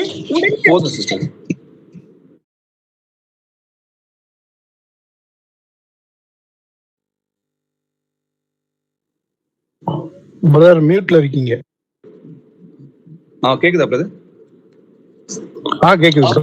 ஒருவன் ராஜ்யத்தின் வசனத்தை கேட்டும் உணராதிருக்கும் போது பொல்லாங்கன் வந்து அவன் இருதயத்தில் விதைக்கப்பட்டதை பறித்துக் கொள்கிறான். அப்படிப்பட்டவங்களை யாருக்கு ஒப்பிடுகிறான்னு பாத்தீங்கன்னா வழி அருகே விதைக்கப்பட்டவங்க. அப்போ வசனத்தை கேட்கிறவங்களா இருப்பாங்க, ஆனா அது உணர்வு இல்லாதவங்களா இருப்பாங்க. அவங்க காது கேட்கும், அந்த வசனம் அவங்க இருதயத்துக்கு போச்சான்னு கேட்டா போவே போகாது. அவங்க சபையில தான் உட்கார்ந்துட்டு இருப்பாங்க, அந்த வசனத்தை காதுகளாக கேட்டிருப்பாங்க, ஆனா அவங்க இருதயமும் பொருளாசையினாலும் நிறைந்திருக்கும்னு சொல்லி எழுதிருக்கு. அவங்க இருதயம் வேற எதையோ சிந்திச்சு கொண்டிருக்கும். அப்போ அவங்க இங்க இருப்பாங்க, அவங்களோட நினைவுகள்லாம் பாத்தீங்கன்னா எங்கேயோ இருக்கும். அப்போ அது வந்து ஈஸியா என்ன பண்ணுவான் பிசாசு, அந்த வசனத்தை அவங்க இருதயத்துல தங்காதபடி எடுத்து போடுறான். அதான் வழி அருகே விதைக்கப்பட்டவங்களா இருக்கிறாங்க. அதே கற்பாறை இடங்களில் விதைக்கப்பட்டவங்க எப்படி இருப்பாங்கன்னா, வசனத்தை கேட்டு உடனே அதை சந்தோஷமா ஏற்றுக்கொள்வாங்க. ஆமா, ஏசப்பா தான் கர்த்தர்னு அந்த வசனத்தை ஒண்ணு பார்த்து, ஆமா பழைய ஏற்பாடுல இருக்கிற வசனங்களையும் புதிய ஏற்பாடுல இருக்கிற வசனங்களையும் ஜோடி வசனங்களை பார்த்து தேவன் தான் மனிதனாக இறங்கி வந்தார் அப்படின்றத புரிஞ்சுப்பாங்க. ஆனாலும் தனக்குள்ளே வேறு இல்லாதவனாய், அதாவது அந்த வேறு என்ன, அன்பு இல்லை. வேறுன்றது அன்பு. அந்த அன்பு ஆழம் உயரம் அகலம் என்னன்னு அவனுக்கு தெரியாது. அவர் விலையேற பெற்ற ரத்தத்தினால நம்ம மீட்டு கொண்டாருன்ற அந்த அன்பு இருக்காது. அந்த அன்பு இல்லாதனால கொஞ்ச காலம் மாத்திரம் நிலைத்திருப்பாங்க. வசனத்து நிமித்தம் உபத்திரமும் துன்பமும் உண்டானோட என்ன பண்ணுவாங்க, இடல் அடைவாங்க, அசட்டை பண்ணுவாங்க. எப்படி இடல் அடைவாங்க? ஆண்டோட சபைக்கு வரமாட்டாங்க, வெயிலுன்னுவாங்க, தூரம்னுவாங்க. அவங்களுக்கு அந்த அன்போட ஆழம் தெரியல. அந்த அன்போட ஆழம் தெரிஞ்சிருந்தா ஜீவனமே கொடுப்பாங்களே. அப்போ இந்த சின்ன சின்ன விஷயங்களுக்காக ஆண்டவர் அசட்டை பண்ண மாட்டாங்களே. அப்போ அவங்களுக்குள்ள அன்பு இல்ல, தேவனை அறிந்திருக்கிறேன்னு சொல்லுவாங்க, கிரியினாலே அவரை மறுதளிக்கிறவங்களா இருக்கிறாங்க. முள்ளுள்ள இடங்களில் விதைக்கப்பட்டவங்க எப்படி பாத்தீங்கன்னா, வசனத்தை கேட்கலா இருந்தும் உலக கவலைகளும் ஐஸ்வர்யத்தின் மயக்கமும் வசனத்தை நெருக்கி போடுகிறதுனால அவனும் பலனற்று போவாங்க. ஏழைங்களுக்கு கொடுங்க, திக்கற்ற பிள்ளைங்களுக்கு கொடுங்க, விதைங்களுக்கு கொடுங்க, உங்களுக்கு உண்டானங்களை விட்டு தரித்திர கொடுங்கன்னு சொன்னா போதும், அவ்வளவுதான். எப்படி அந்த ஐஸ்வர்யவன் துக்கமாய் போயிடுறாரு இல்லையா, நித்திய ஜீவனை நான் பெற்றுக்கொள்ள என்ன செய்யணும்னு ஆண்டவர்கிட்ட கேட்கிறாரு. நீ கற்பனைகளை கை கொள்ளுப்பான்றாரு. ஆனா சிறு வயது முதல் கொண்டு நான் கற்பனைகளை கை கொள்றேனே அப்படின்னு அவர் சொல்லும் போது, அப்போ என்னிடத்துல வேற எதனா குறை இருக்கான்னு கேட்கிறாரு. அப்போ ஆண்டவர் சொல்றாரு, நீ பூரண சம்பூர்ணம் ஆகணும்னா உனக்கு உண்டானங்களை விட்டு கொடுன்னு. அவன் ஐஸ்வர்யனா இருந்ததுனால என்ன பண்றான், அவன் மனமுடைந்து போனான்னு சொல்லி எழுது. ஆனா இதே சகையோ பாவின்னு தன்னை உணர்ந்த சகை என்ன பண்ணா, என் ஆஸ்திகளில் பாதி ஏழைகளுக்கு கொடுக்குறேன்னு சொன்னான். அப்ப நல்லா உணர்ந்து கொள்ளுங்க, ஐஸ்வர்யவான் தேவனுடைய ராஜ்யத்தில் பிரவேசிக்க முடியாதுன்னு சொல்லி எழுதிருக்கு. நம்ம அழிந்து போற ஐஸ்வர்யத்தினால அழியாத மகிமையை நம்ம சம்பாதிக்கணும். வசனம் தெளிவா சொல்லுது, அநீதியான உலக பொருட்களை கொண்டு சிநேகிதர்களை சம்பாதிங்கன்னு. அப்போ இந்த ஐஸ்வர்யத்தின் மயக்கமோ, இந்த ஏழைங்களுக்கு கொடுக்காம தானே வச்சிருக்கணும் அப்படின்ற நினைக்கிற எந்த இருதயம் உள்ளவங்களும் தேவனுடைய ராஜ்யத்தை பிரவேசிக்க முடியாது. அந்த வசனத்தை அது நெருக்கி போடும். ஏன்னா ஐஸ்வர்யம் அவங்களுக்கு வசனத்தை காட்டிலும் பெருசா தெரியுது. அதனாலதான் அந்த வசனத்தை ஐஸ்வர்யம் நெருக்கி போடும். ஆனா நல்ல நிலத்துல விதைக்கப்பட்டவனும் வசனத்தை கேட்கிறவனும் மாத்திரம் இல்ல, அதை உணர்கிறவனாயும் இருந்து. அந்த வசனத்தை திரும்பவும் படிக்கிறேன். மத்தேயு 13ஆம் அதிகாரம் 23வது வசனம் வாசிக்கலாம். நல்ல நிலைப்பட்டவனோ வசனத்தை கேட்கிறவனும் உணர்கிறவனுமாய் இருந்து 100ஆகவும் 60ஆகவும் 30ஆகவும் பலன் தருவான் என்றார். ஆமென். ஆமென். நல்ல நிலத்தில் விதைக்கப்பட்டவனோ வசனத்தை கேட்கிறவனும் உணர்கிறவனுமாய் இருந்து 100ஆகவும் 60ஆகவும் 30ஆகவும் பலன் தருகிறான் என்று எழுது. இதை நிறைய உண்மையில அவர் சொல்லியிருக்கிறாரு. இதை நம்ம எப்படி நம்ம பலன் தருகிறோம்ன்றதை நம்ம பார்க்கலாம், பின்னாடி பார்க்கலாம். அப்போ உணர்வுகளா இருக்கணும். அந்த வேர் நம்ம இருதயத்துல இருக்கணும். அந்த அன்பை நம்ம உணர்வுகளா இருந்தோம்னா, அந்த உணர்வு, அந்த ஆழத்தை, அவரோட அறிவு கட்ட முடியாத அன்புன்னு சொல்லி எழுதிருக்கலையா, அது அந்த ஆழம் உயரம் என்னதுன்ற நீங்க உணர்ந்தீங்கன்னா, ஆளாளுக்கு எல்லாரும் என்ன தெரியுமா பண்ணுவோம், சுவிசேஷம் அறிவிக்க எல்லாருமே புறப்பட்டு இருப்போம். அவருடைய சுவிசேஷ காரியத்துக்காக எல்லோருமே வேலை செய்வோம். யாரும் யாருக்கும் போதிக்க வேண்டியது இல்லை, யாரும் யாருக்கும் சொல்ல வேண்டியது இல்லை. அந்த உணர்வு நம்ம இருதயங்கள்ல இருக்கு. எப்பொழுதும் அவரோட சிலுவையை சுமந்து திரியலாம் நம்ம இருக்கும். உள்ளவன் எவனும் அவனுக்கு தான் கொடுக்கப்படும். வேத வசனத்தை ஆராயணும். வேத வசனங்களை ஆராய்ந்து பாருங்கள், அதுல நித்திய ஜீவன் உண்டு என்று எழுதியிருக்கு. அப்போ நம்ம கேட்கிற வசனத்தை நீங்க கவனிக்கிறது எப்படின்றத கவனிச்சு பாருங்க. கவனிக்கிறது எப்படின்னு நம்ம கவனிக்கிறோன்றத பாருங்க. லூக்கா 8ஆம் அதிகாரம் 18வது வசனம். ஆதலால் நீங்கள் கேட்கிற விதத்தை குறித்து கவனியுங்கள். உள்ளவன் எவனோ அவனுக்கு கொடுக்கப்படும், இல்லாதவன் எவனோ அவன் தனக்கு உண்டு என்று நினைக்கிறதும் அவனிடத்திலிருந்து எடுத்துக் கொள்ளப்படும் என்றார். ஆமென். ஆமென். நீங்கள் கேட்கிற விதத்தை குறித்து கவனிங்கள் சொல்லி எழுது. அப்போ நம்ம எப்படி இருக்கணும், வசனத்தை கேட்கிறவனும் உணர்வுமா இருக்கணும். அப்போ உள்ளவன் எவனோ, அப்போ ஒரு நாளைக்கு ஒரே ஒரு வசனம் புதுசா ஆண்டவரை பத்தி எதுனா நம்ம புதுசா தெரிஞ்சுக்க மாட்டோமா அப்படின்னு அந்த ஆவலும் அந்த ஏக்கமும் நம்ம இருதயத்துல இருந்துச்சுன்னா, அப்ப புதுசான எதுனா ஆண்டவரை பத்தி தெரிஞ்சுக்க மாட்டோமா அப்படின்னு நம்ம அந்த வசனத்தை தெரிஞ்சுக்க நம்ம இருதயத்துல அது எழுதப்பட்டிருக்கும். கற்பாறைகளால் அல்ல, இருதய சதைகளை கிழித்து நான் எழுதுவேன்னு சொல்லி எழுது. அப்ப நிச்சயமா அது மறந்து போகாது. எப்போ எந்த சூழ்நிலை எப்போ கேட்டாலும் அந்த வசனத்தோட நம்பர் நம்மளுக்கு தெரியாம இந்த அதிகாரத்துல இங்க இருக்குன்னு நம்ம சொல்ல தெரியாம இருந்தாலும் அதோட ஆழத்தை நம்ம சொல்லுவோம். அப்போ அப்படிப்பட்ட அந்த வசனங்கள் நம்ம இருதயங்களை மனப்பாடமா ஒப்பிக்கிறது கிடையாது. நம்ம இருதயங்கள் அதோட அர்த்தங்கள், அதோட ஆழங்கள், அதோட வேறு என்னது என்று நம்ம இருதயங்களை பதிந்திருக்கு. அப்போ உள்ளவனோ அவனுக்கு அதிகமா கொடுக்கப்படும், இல்லாதவனோ அவனுக்கு தனக்கு உண்டாக நிற்கிற இடத்திலிருந்தும் எடுத்துக்கொள்ளப்படும். அப்போ இருக்கிற அவனுக்கு தெரிஞ்ச 4-3 வசனமா என்ன பண்ணும், காலப்போக்கில் அது அவனுக்கு மறந்து போகும். திரும்பவும் அவன் உலகத்துக்கு அடிமையாய் தான் போவான். மார்க் 4ஆம் அதிகாரம் 24-25 வசனங்கள் வாசிங்க. பின்னும் அவர் அவர்களை நோக்கி, நீங்கள் கேட்கிறதை கவனியுங்கள். எந்த அளவினால் அளக்கிறீர்களோ அந்த அளவினால் உங்களுக்கும் அளக்கப்படும். கேட்கிற உங்களுக்கு அதிகம் கொடுக்கப்படும். உள்ளவன் எவனோ அவனுக்கு கொடுக்கப்படும், இல்லாதவன் எவனோ அவனிடத்தில் உள்ளதும் எடுத்துக்கொள்ளப்படும் என்றார். ஆமென். ஆமென். நீங்கள் கேட்கிறதை கவனிங்க. அப்போ வசனத்தை நம்ம எப்படி கேட்கணும், நல்லா கவனமா கேட்கணும்னு சொல்லி ஆண்டவர் சொல்றாரு. கவனமா கேட்டு அதை உணர்வடையணும். அந்த உணரணும், அந்த வசனத்துக்கான அர்த்தம் என்ன, அதோட ஆழம் உயரம் என்னன்றது நம்ம உணர்ந்து கொள்ளணும். எந்த அளவினால் அளக்கிறீர்களோ அந்த அளவினால் உங்களுக்கு அளக்கப்படும். அப்போ கேட்கிற உங்களுக்கு அதிகமா கொடுக்கப்படும். எவ்வளவா நீ வேதத்தை தேடுறீங்களோ, அவரை தெரிஞ்சுக்கணும்னு நீங்க ஆவலா இருக்கிறீங்களோ, அவ்வளவு அதிகமா உங்களுக்கு கொடுக்கப்படும். உள்ளவன் எவனோ அவனுக்கு கொடுக்கப்படும், இல்லாதவன் எவனோ அவனிடத்து உள்ளதும் எடுத்துக்கொள்ளப்படும். நம்ம தேவனிடத்துல அன்பு இருந்துச்சுன்னா, நம்ம பிள்ளைகள்கிட்ட அன்பு இருக்கிற மாதிரி நம்ம எப்படி அவங்களுக்குன்னு டைம் ஸ்பெண்ட் பண்றோமோ, அதே போல கர்த்தருக்கு என்ற டைம் நேரத்தை ஒதுக்கி இரவுல இந்த நேரம் என் கர்த்தரோட நான் பேச போறேன், இந்த நேரம் நான் வேதத்தை தியானிக்க போறேன், நான் அவரை அறிந்து கொள்ள போறேன். ஏசப்பா, எனக்கு ஒன்றும் தெரியல, நான் முட்டாளா இருக்கிறேன், எனக்கு உங்களுடைய வசனங்களை புரிந்து கொள்றதுக்கு எனக்கு தகுதி கிடையாதுன்னு சொல்லி நம்ம அவருக்கு முன்னாடி தாழ்த்தி எனக்கு சொல்லி கொடுங்கப்பா. ஏன்னா அவர் டீச்சர்னு சொல்லி எழுதிருக்கு. அவரே நமக்கு போதகரா இருக்கிறார். நீங்கள் தேவனால் போதிக்கப்பட்டிருப்பீங்கன்னு எழுதியிருக்கு. கர்த்தர் தந்த அபிஷேகம் உங்களுக்குள்ள இருப்பதால் அது சகலத்தையும் போதிக்கும், ஒருவன் உங்களுக்கு போதிக்க வேண்டியதில்லைன்னு எழுதியிருக்கு. அப்போ பரிசுத்த ஆவியானவரே நமக்கு போதிக்கிறார். அப்போ அவரிடத்துல நம்ம கேட்கணும், அப்பா எனக்கு சொல்லிக் கொடுங்க, நான் ஆவிக்குரிய வரங்கள்ல நான் இன்னும் வளர எனக்கு சொல்லிக் கொடுங்க. நம்ம அவர்கிட்ட கேட்கும் போது அவர் நமக்கு சொல்லிக் கொடுக்கிறவரா இருக்கிறார். மத்தேயு 25ஆம் அதிகாரம் 14-19 வசனங்கள் வாசிக்கலாம்.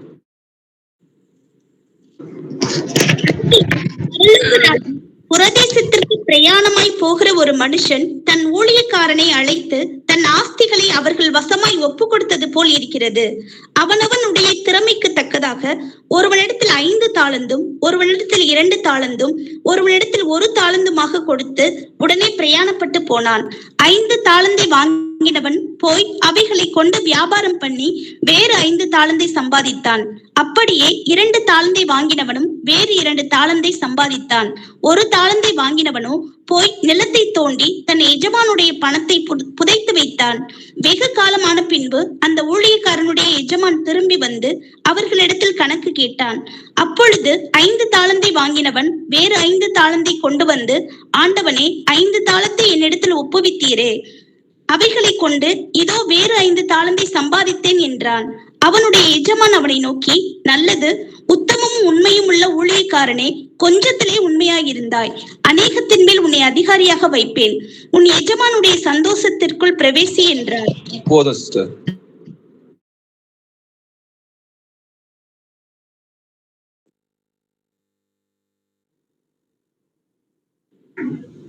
மியூட்ல இருக்கீங்க. Sorry brother. பரலோக ராஜ்யம் புரதேசத்துக்கு பிரயாணமாய் போகிற ஒரு மனுஷன் தன் ஊழியக்காரரை அழைத்து தன் ஆஸ்திகளை அவர்கள் வசமாய் ஒப்பு கொடுத்தது போல இருக்குது இல்லையா? இதெல்லாம் எப்படி சில பேர் போதிக்கிறாங்கன்னா, ஒருத்தருக்கிட்டையும் 5 தாலந்துன்னா 5 ஆத்துமாக்களை கொடுத்துட்டு போனாரு, இன்னும் 5 ஆத்துமாக்களை சம்பாதிக்கணும்னு சொல்லி அவமாய் போதிக்கிறாங்க. அவனுடைய திறமைக்கு தக்கதாக ஒரு இடத்தில் 5 தாலந்தும், ஒரு இடத்தில் 2 தாலந்தும், ஒரு இடத்தில் 1 தாலந்தும். அப்போ அவனுடைய திறமைக்கு தக்கதாக நம்ம எப்படிலாம் ஆண்டவருக்கு நம்ம பயன்படுறோம். சில பேருக்கு பாத்தீங்கன்னா வேதத்தை வசனங்களை கொடுக்கிறாரு ஆண்டவர். அப்போ சில பேருக்கு பாத்தீங்கன்னா ஞானத்தை கொடுக்கிறாரு, சில பேருக்கு ஐஸ்வர்யத்தை கொடுக்கிறாரு. எல்லாம் எது கொடுத்தாலும் அதை கொண்டு நம்ம தேவனுடைய ராஜ்யத்துக்கு பயன்படும்படியாக நம்மளுடைய கர்த்தருக்காக நம்ம எப்படி பயன்படுத்தணும். அப்போ என்கிட்ட ஆண்டவர் பத்தி கொஞ்சம் வசனம் தான் எனக்கு ஆரம்பத்துல தெரியும், எனக்கு ஒன்கார்டு மட்டும் தான் தெரியும், மற்ற ஆழமானலாம் எனக்கு தெரியாது. அப்போ நான் என்ன பண்ணேன், இது எப்படி போய் சொல்ல போறோம், அவங்க கேட்கிற கேள்விக்கெல்லாம் நம்ம எப்படி பதில் சொல்ல போறோம், நம்மளுக்கு எதுவுமே தெரியாது, கொஞ்சம் தானே இருக்குன்னு. அப்போ அதை கொண்டு நான் என்ன பண்றேன், சுவிசேஷம் அறிவிக்கிறேன், எல்லார்கிட்டையும் சொல்றேன். அப்போ அவங்க கேள்வி கேட்கறாங்க, அதுக்கான அந்த வசனங்களை நான் தேடி போகும்போது இன்னும் அதிகமா எனக்கு கொடுக்கப்படுது. அப்போ உள்ளவன் எவனோ அவனுக்கு அதிகமா கொடுக்கப்படுதுன்றதை நம்ம பாக்குறோம். அப்போ 5 தாலந்தை வாங்கினவன் என்ன சொல்றான், நான் வேறு 5 தாலந்தை சம்பாதித்தேன்னு சொல்லும் போது அவனுடைய எஜமான் அவனை நோக்கி, நல்லது, உத்தமம் உண்மையுள்ள ஊழியக்காரனே, கொஞ்சத்தில் உண்மையுள்ளவனாய் இருந்தாய், அநேகத்தின் மேல் உன்னை அதிகாரியா வைப்பேன்னு சொல்றாரு. அதே போல 2 தாலந்து வாங்கினவனையும் பார்த்து சொல்றாரு. ஆனா ஒரே ஒரு தாலந்து வாங்கினவன் என்ன பண்றான், அதை போய் மண்ணில் போய் புதைச்சி வைக்கும் போது பொல்லாத சோம்பலுமான ஊழியக்காரனேன்னு பார்த்து அவனை பார்த்து சொல்றாரு, நான் விதைக்காத இடத்தில் அறுக்கிறவர் என்றும் தெளிக்காத இடத்தில் சேர்க்கிறவர் என்றும் அறிந்திருக்கிறாயே, அப்படியானால் நீ என் பணத்தை காசுக்காரர் வசத்தில் போட்டு வைக்க வேண்டியதா இருந்தால் அப்போது நான் வந்து என்னுடைய இதை வட்டியுடனே வாங்கிக் கொள்வேனே என்று சொல்லி அவனிடத்தில் தாளந்தை எடுத்து 10 தாளந்திடத்தில் கொடுங்கள் சொல்றாங்க. அப்போ உள்ளவன் எவனோ அவனுக்கு அதிகமாக கொடுக்கப்படும், பரிபூரணமும் அடைவான், இல்லாதவனிடத்தில் உள்ளதும் எடுத்துக் கொள்ளப்படும். அப்போ புரோஜனமற்ற அந்த ஊழியக்காரன் என்ன பண்றாரு, அங்கே புரோஜனமற்ற அந்த ஊழியக்காரனாகி இவனை புறம்பே இருளே தள்ளி போடுங்கள், அங்கே அழுகையும் பற்கரிப்பும் உண்டாயிருக்கும். அப்போ சுவிசேஷம் நம்ம அறிவிக்கணும். சுவிசேஷம் அறிவிக்கும் போதுதான் ஆண்டவருடைய வசனங்களை நம்ம அதிகமா அறிந்து கொள்ள முடியும். உள்ளவன் எவனோ அதுக்கு அதிகமா கொடுக்கப்படும். நம்மளுக்கு 5 வசனம் தான் தெரியும், அந்த 5 வசனத்தை கொண்டு நம்ம சுவிசேஷம் சொல்லும் போது இன்னும் அதிகமான 5 வசனங்களை கொடுப்பாரு. அப்ப 10 வசனங்களை கொண்டு நம்ம போகும்போது இன்னொரு 10 வசனம், இப்படியே நம்ம இருதயங்கள்ல வேத வசனங்களை தெரிஞ்சு கொள்ளும். முதல்ல நம்ம ஆண்டவர் அறிஞ்சு கொள்ளணும்ன்ற அந்த இருதயம், அவரை பற்றி அந்த அன்பு நம்ம இருதயத்துல இருக்கு இல்லையா, அவரோட அன்பின் ஆழம் உயரம் என்னதுன்னு நம்ம ஃபர்ஸ்ட் பார்த்தோம். இதை நான் மற்றவங்க கிட்ட போய் சொல்லணும், எனக்கு கிடைச்ச அந்த ரட்சிப்பு அவங்களும் கிடைக்கணும். சுவிசேஷ அறிவுங்கள்னு சொல்லி ஆண்டவரோட கட்டளை வசனம் சொல்லுது, சுவிசேஷத்தை நான் பிரசங்காது இருந்தால் எனக்கு ஐயோ. அப்போ சுவிசேஷத்தை பிரசங்கிக்கிறது எல்லார் மேல இருந்த கடமையா இருக்கு. சுவிசேஷத்தை நான் பிரசங்கித்து வந்தும் மேன்மை பாராட்ட எனக்கு இடம் இல்லை, அது என் மேல் விழுந்த கடமையா இருக்குதுன்னு பவுல் சொல்றாரு. சுவிசேஷத்தை நான் பிரசங்காது இருந்தால் எனக்கு ஐயோ. அது பவுலுக்கு மாத்திரம் கிடையாது. பவுலுக்கு மாத்திரம் கர்த்தர் ரத்தம் சிந்தல, எனக்காகவும் உங்களுக்காகவும் ரத்தம் சிந்திருக்கிறார். அப்போ சுவிசேஷம் அறிவிக்கும் என்றது நம்மளோட எல்லார் மேலேயும் விழுந்த கடமையா இருக்கிறது. அப்படி அறிவிக்கலன்னா நம்மளுக்கு ஐயோ. அதனால்தான் அங்க பிரயோஜனமற்ற ஊழியக்காரனாகிய அவனை புறம்பே இருளிலே தள்ளி போடுங்கள், அங்கே அழுகையும் பற்கடிப்பும் உண்டாயிருக்கு. அவங்களுக்கு தெரிஞ்ச 2-3 வசனமும் மறந்து போயிடும். அவங்களுக்கு அது இருதயத்துல தங்காது. சமயம் வாய்த்தாலும் வாய்க்காவிட்டாலும் ஜாக்கிரதையாய் திருவசனத்தை பிரசங்கம் பண்ணு அப்படின்னு சொல்லி எழுதியிருக்கு. அப்போ அவங்க எந்த டாபிக் எடுத்துட்டு வந்தாலும் நம்ம கடைசியாக கர்த்தராக இயேசு கிறிஸ்து வருகிறார் என்ற சொல்லிதான் நம்ம சுவிசேஷத்தை சொல்லி முடிக்கிறவங்களா இருக்கணும். 2 தீமோத்தேயு 2ஆம் அதிகாரம் 15வது வசனம் வாசிக்கலாம். நீ வெட்கப்படாத ஊழியக்காரனாயும் சத்திய வசனத்தை நிதானமாய் பகுத்து போதிக்கிறவனாயும் உன்னை தேவனுக்கு முன்பாக உத்தமனாக நிறுத்தும்படி ஜாக்கிரதையாயிரு. ஆமென். நீ வெட்கப்படாத ஊழியக்காரனாயும் சத்திய வசனத்தை நிதானமாய் பகுத்து போதிக்கிறவனாயும் உன்னை தேவனுக்கு முன்பாக உத்தமனமாக நிறுத்தும்படி ஜாக்கிரதையாயிரு. அப்ப நம்ம வெட்கப்படாத ஊழியக்காரனா நம்ம நிக்கணும்னா என்ன பண்ணோம்? அது வியாபாரம் பண்ணுங்கன்னு சொல்லி. வியாபாரம்னா என்னது? சுவிசேஷம் அறிவிக்கணும். அவரை பத்தி நம்ம போய் சொல்லணும். அவர் யார்? இன்னைக்கு திருத்துவக்காரங்களுக்கு இயேசுவை யாருன்னே தெரியாம இருக்குது. அவங்களுக்கு போய் சொல்லணும். பிதாவாகிய தேவன் தான் நமக்காக குமாரனா வந்து அப்பதான் அந்த அன்பு ஆழம் உயரன்னு எனக்கு தெரியும். பிதா வேற, குமாரன் வேற, பரிசுத்த ஆவி வேறன்னு சொன்னா, அப்போ பிதாவே குமாரனை வேற ஒருத்தர் அனுப்புனாருன்னா அங்க எங்க இருக்குது அங்க அன்பு? அப்போ அவங்களோட அன்பு அப்படிதான் இருக்கும். ஆனா பிதாவாகிய தேவனே நமக்காக குமாரனா வந்து எல்லாவற்றையும் சகித்தாருன்னும் போது அந்த அன்பின் ஆழம் உயரும் போதுதான் அவருக்காக இவங்க ஜீவனையும் கொடுக்க முன் வருவாங்க. அப்படிப்பட்டவங்க தான் நிலைத்திருப்பாங்க. அந்த அன்போட உயரம் என்னதென்று தெரிஞ்சாதான் அவங்க நிலைத்திருப்பாங்களே தவிர அந்த அன்பை உணராதவங்க கொஞ்ச காலம் தான் நிலைத்திருப்பாங்க. முள்ளுள்ள இடங்களில் விதைக்கப்பட்டதோ, கற்பாறையில விதைக்கப்பட்டதோ, வலி அருகே விதைக்கப்பட்டது போல அவங்க காணாம போயிடுவாங்க. ஆனா நல்ல நிலத்துல அந்த அன்பினால அந்த வேறு என்னதென்று உணர்ந்தாங்கன்னு வைங்களேன், அவங்க கடைசி முடிவு பறைந்து நிலைத்திருப்பாங்க. அவங்க 30, 60, 100 பலன் கொடுப்பாங்க. லூக்கா 12ஆம் அதிகாரம் 47 இருந்து 48 வசனங்கள் வாசிக்கலாம். தன் எஜமானுடைய சித்தத்தை அறிந்தும் ஆயத்தமாய் இராமலும் அவனுடைய சித்தத்தின்படி செய்யாமலும் இருந்த ஊழியக்காரன் அநேக அடிகள் அடிக்கப்படுவான். அறியாதவனாய் இருந்து அடிகளுக்கு ஏதுவானவைகளை செய்தவனோ சில அடிகள் அடிக்கப்படுவான். எவனிடத்தில் அதிகம் கொடுக்கப்படுகிறதோ அவனிடத்தில் அதிகம் கேட்கப்படும். மனுஷர் எவனிடத்தில் அதிகமாய் ஒப்புவிக்கிறார்களோ அவனிடத்தில் அதிகமாய் கேட்பார்கள். ஆமென். ஆமென். கர்த்தருடைய வருகை மகா சமீபமாய் இருக்கிறதுன்றதை நம்ம அறிந்திருக்கோம். எவ்வளவு வசனங்கள் மூலமா நிறைய சகோதரர்கள் நம்ம பேசுறது கேட்டிருக்கோம். அப்போ தன்னுடைய எஜமானுடைய சித்தத்தை அறிந்தும் ஆயத்தமாயிராமலும் அவனுடைய சித்தத்தின்படி செய்யாமலும் இருந்த ஊழியக்காரனே அநேக அடிகள் அடிக்கப்படுவான். அறியாதவனாய் இருந்து அடிகளுக்கு ஏதுவானவர்களை செய்தவனோ சில அடிகள் அடிக்கப்படும். அப்போ எவனிடத்துல அதிகமாக கொடுக்கப்பட்டதோ அவனிடத்துல அதிகமாக கேட்கப்படும். அப்போ மனுஷ எவ்விடத்துல அதிகமா ஒப்புவிக்கிறாங்களோ அவனுக்கு அதிகமா கேட்கறது போல கர்த்தரும் அதிகமான வசனத்தை யாருக்கிட்ட கொடுக்குறாங்களோ அவங்ககிட்ட தான் அதிகமா கேட்கப்படும். அப்போ உள்ளவன் எவனோ அவனுக்கு உள்ளதும் கொடுக்கப்படும், அவனிடத்துல அதிகமா கேள்வி கேட்கப்படும் சொல்லி எழுது. அப்போ நம்ம கேட்கிறவளா மாத்திரம் இல்லாம அதை உணர்வடைந்து அதுக்கு செவி கொடுத்து செயல்களாயும் நம்ம இருக்கணும். கேளுங்கள் அப்பொழுது உங்களுக்கு கொடுக்கப்படும் சொல்லி இந்த வசனத்தை நீங்க வாசித்திருப்பீங்க. தட்டுங்கள் அப்பொழுது உங்களுக்கு திறக்கப்படும். ஏனெனில் கேட்கிறவன் எவனும் பெற்றுக்கொள்கிறான், தேடுகிறவன் கண்டடைவான், தட்டுகிறவன் திறக்கப்படும். இவங்க என்ன பண்றாங்க? உலக காரியங்கள், அழிந்து போற காரியங்களை கேட்கிறாங்க. வசனம் அப்படி சொல்லவே இல்லை. கேளுங்கள்னா தேவனுடைய வசனத்தை விளக்கத்தை கேளுங்க, அதுக்கான உணர்வு என்னன்றதை கேளுங்க. அந்த இருதயத்துல என்னோட வசனம் நல்லா தங்கணும், நல்ல நிலமாக என் இருதயத்தை மாற்றுங்கன்னு சொல்லி கேளுங்க. ஏன்னா வசனத்தை கொடுக்கறதும் அவர் தான், அந்த வசனத்துக்கான உணர்வை புரிஞ்சு கொள்றதுக்கு அனுகிரகம் பண்ணுகிறதும் கர்த்தர் தான். 1 கொரிந்தியர் 12ஆம் அதிகாரம் 7 இருந்து 8 வசனங்கள் வாசிங்க. ஆவியினுடைய அனுக்கிரகம் அவனவனுடைய பிரயோஜனத்திற்கென்று அளிக்கப்பட்டிருக்கிறது. எப்படியெனில் ஒருவனுக்கு ஆவியினாலே ஞானத்தை போதிக்கும் வசனமும் வேறொருவனுக்கு அந்த ஆவியினாலேயே அறிவை உணர்த்தும் வசனமும். ஆமென். ஆமென். இப்போ வரங்கள்ல 9 வரங்கள் இருக்குது, நீங்க அறிந்திருக்கிறீங்க இல்லையா? ஆவியினுடைய அனுக்கிரகம் அவனவனுடைய பிரயோஜனத்துக்கு என்று அளிக்கப்பட்டிருக்கு. எதுக்காக? அவனவனுடைய பிரயோஜனம். இந்த பிரயோஜனத்துக்காக தான் ஆண்டவர் கொடுத்திருக்கிறாரு. இதுதான் தாளந்து. இந்த தாளந்தை வச்சு நான் எப்படி மற்றவங்களுக்கு கர்த்தர் சுவிசேஷத்தை அறிவிக்கிறேன், எப்படி நான் கர்த்தருக்கு பயன்படுகிறேன்னு சொல்லி ஆண்டவர் கணக்கு கேட்கிறவராக இருப்பார்.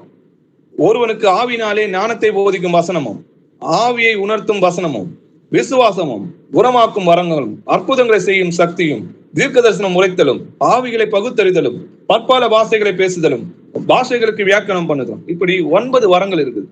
இதுல ஒருவனுக்கு ஆவினாலே ஞானத்தை போதிக்கும் வசனமும், அறிவை உணர்த்தும் வசனமும், விசுவாசமும், இது 3மே அப்படின்னு பாத்தீங்கன்னா வசனத்தினாலதான் நமக்கு கிடைக்குது.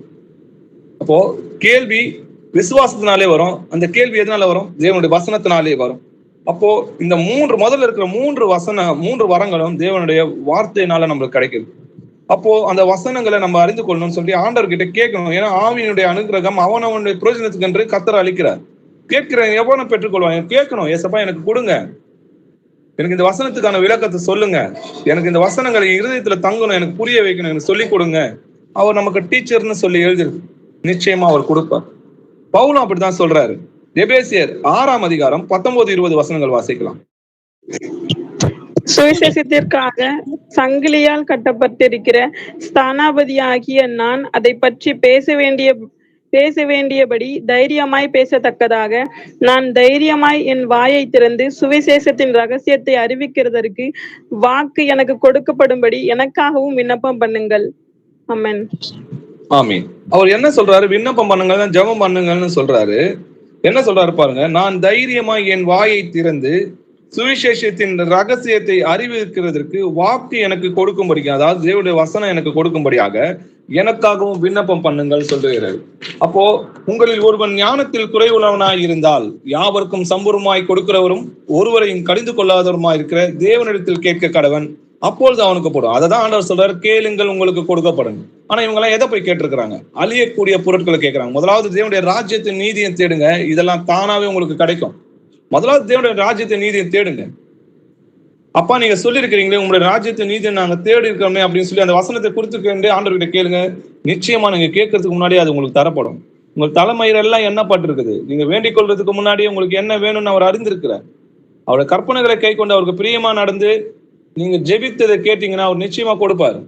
தேவனால் உண்டானவன் தேவனுடைய வசனத்துக்கு செவி கொடுக்கிறான்னு சொல்லி எழுதிருக்கு. யோவான் 8ஆம் அதிகாரம் 47வது வசனம் வாசிக்கலாம். தேவனால் உண்டானவன் தேவனுடைய வசனங்களுக்கு செவி கொடுக்கிறான். நீங்கள் தேவனால் இராதபடியினால் செவி கொடாமல் இருக்கிறீர்கள் என்றார். ஆமென். ஆமென். இப்போ தேவனோட வசனங்கள் பொக்கிஷங்கள், அழியக்கூடாது கிடையாது, என்றென்றைக்கும் ஜீவித்திருக்கிறது. பொக்கிஷம். வானமும் பூமியும் ஒளிந்து போகும், என் வார்த்தையை ஒன்றொன்றும் அழிந்து போகாதுன்னு சொல்லி எழுதிருக்கு. அப்படிப்பட்ட வார்த்தையை கேட்கறதுக்கு கூடி வருகிற தேவனுடைய பிள்ளைகள் நிச்சயமா என்ன பண்ண, எந்த சூழ்நிலையும் எந்த நேரத்திலும் அந்த வசனங்களுக்கு செவி கொடுப்பாங்க. ஆனா தேவனால் உண்டாயிராதவங்க என்ன பண்ணாங்க, அது செவி கொடுக்க மாட்டாங்க, அதை அசட்டை பண்ணுவாங்க. அவங்க இங்க வந்தாலும் சரி அவங்களோட இருதயம் பொருள் ஆசையினால இருக்கும். அவங்க மாயமான தந்திரத்தினாலும் வஞ்சிக்கிற உபதேசங்களுக்கும் செவி கொடுத்து சத்தியத்தை விட்டு விலகி போவாங்களே தவிர முடிவு பொழுது நிலைத்திருக்க மாட்டாங்க. அவங்க கனிகளினாலே நம்ம அவங்களை அறிந்து கொள்ளலாம். ஒருவன் என் வார்த்தையை கை கொண்டால் அவன் என்றென்றைக்கு மரணத்தை காண்பதில்லை என்று மெய்யாகவே உங்களுக்கு சொல்கிறேன் என்றார். அப்போ ஆண்டோடைய வசனத்தை நம்ம கை கொண்டால் நித்திய ஜீவன். அப்போ அந்த வசனத்தை நம்ம கை கொள்ளணும்னா முதல்ல செவி கொடுத்து உணர்ந்து கேட்கணும். அப்ப கேட்டு நம்ம இருதயத்துல அந்த வசனம் தங்கினாதான் அது கை கொள்ள முடியும் நம்மளால. அதற்கு முதலாவது காது உள்ளவன் எவனோ அவன் கேட்க கடவன் சொல்லி எழுதிருக்கு. முதல்ல நம்ம கேட்கணும், அந்த வசனத்தை ஆண்டவர் என்ன சொல்றாரு அப்படின்னு சொல்லி நம்ம காதுகள் கொடுத்து அதை கேட்கிறவங்களா இருக்கும். உபாகமம் 18ஆம் அதிகாரம் 18-19 வசனங்கள் வாசிக்கலாம்.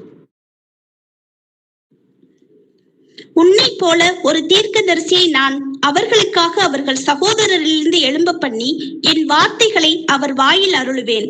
நான் அவர்களுக்கு கற்பிப்பதையெல்லாம் அவர்களுக்கு சொல்லுவார். என் நாமத்தினாலே அவர் சொல்லும் என் வார்த்தைகளுக்கு செவி கொடாதவன் எவனோ அவனை நான் விசாரிப்பேன். சொல்லும்படி நான் கட்டளையிடாத. இது ஜீசஸை குறித்து மோசையால சொல்லப்பட்ட ஒரு தீர்க்க தரிசனம் இல்லையா? ஒரு தீர்க்கதரிசியை நான் அவர்களுக்காக அவர்கள் சகோதரத்திலிருந்து எழும்ப பண்ணி என் வார்த்தைகளை அவர் வாயில் அருளுவேன். நான் அவருக்கு கற்பித்தது எல்லாம் அவர்களுக்கு சொல்லுவார். என் நாமத்தினாலே அவர் சொல்லும் என் வார்த்தைகளை செவி கொடாதவன் எவனோ அவனை நான் விசாரிப்பேன்றார். எப்போ? நியாய தீர்ப்புல. அப்போ நம்மளுடைய சுவிசேஷம் எப்படி இருக்கிறது? நற்கந்தகமா இருக்கிறது. கீழ்ப்படிகளுக்கு ஜீவ வாசனையாவும் இருக்குது, கீழ்ப்படியாததுக்கு அது மரண வாசனையாவும் இருக்குதுன்றதை நம்ம புரிஞ்சுக்கணும். நியாய தீர்ப்புல நம்ம சுவிசேஷம் சொல்லப்படும் போது அவங்க கேட்கப்படாம அசட்டை பண்ணும் போதும் அதற்கான நிச்சயமா அந்த வசனம் அவங்க நியாய தீர்ப்புல கடைசி நாள்ல அவங்க நியாயம் தீர்க்கும். என்னுடைய வசனமே கடைசி நாள்ல அவர்களை நியாயம் தீர்க்கும்னு சொல்லி எழுதியிருக்கு. லூக்கா 10ஆம் அதிகாரம் 16வது வசனம். கர்த்தரை நோக்கி, உங்களுக்கு செவி கொடுக்கிறவன் எனக்கு செவி கொடுக்கிறான், உங்களை அசட்டை பண்ணுகிறவன் என்னை அசட்டை பண்ணுகிறான், என்னை அசட்டை பண்ணுகிறவன் என்னை அனுப்பினவரை அசட்டை பண்ணுகிறான் என்றார். ஆமென். ஆமென். உங்களுக்கு செவி கொடுக்கிறவன் எனக்கு செவி கொடுக்கிறான், உங்களை அசட்டை பண்ணுகிறவன் என்னை அசட்டை பண்ணுகிறான், என்னை அசட்டை பண்ணுகிற என்னை அனுப்பினவரை அசட்டை பண்ணுகிறான் சொல்லி எழுதிருக்கு. அப்போ அசட்டை பண்ணுகிறவன் மனுஷனை அல்ல, தமது பரிசுத்த ஆவியை தமக்கு தந்தருளின தேவனையும் அசட்டை பண்ணிருக்கிறான்னு சொல்லி 1 தெசலோனிக்கேயர் 4:8 எழுதிருக்கு. அப்போ உடனே செவி கொடுத்து மனம் திரும்புங்கள், இருதயத்துல உணர்ந்து மனம் திரும்புங்கள், எனக்கு செவி கொடுங்கள் சொல்லி ஆண்டவர் சொல்றாரு.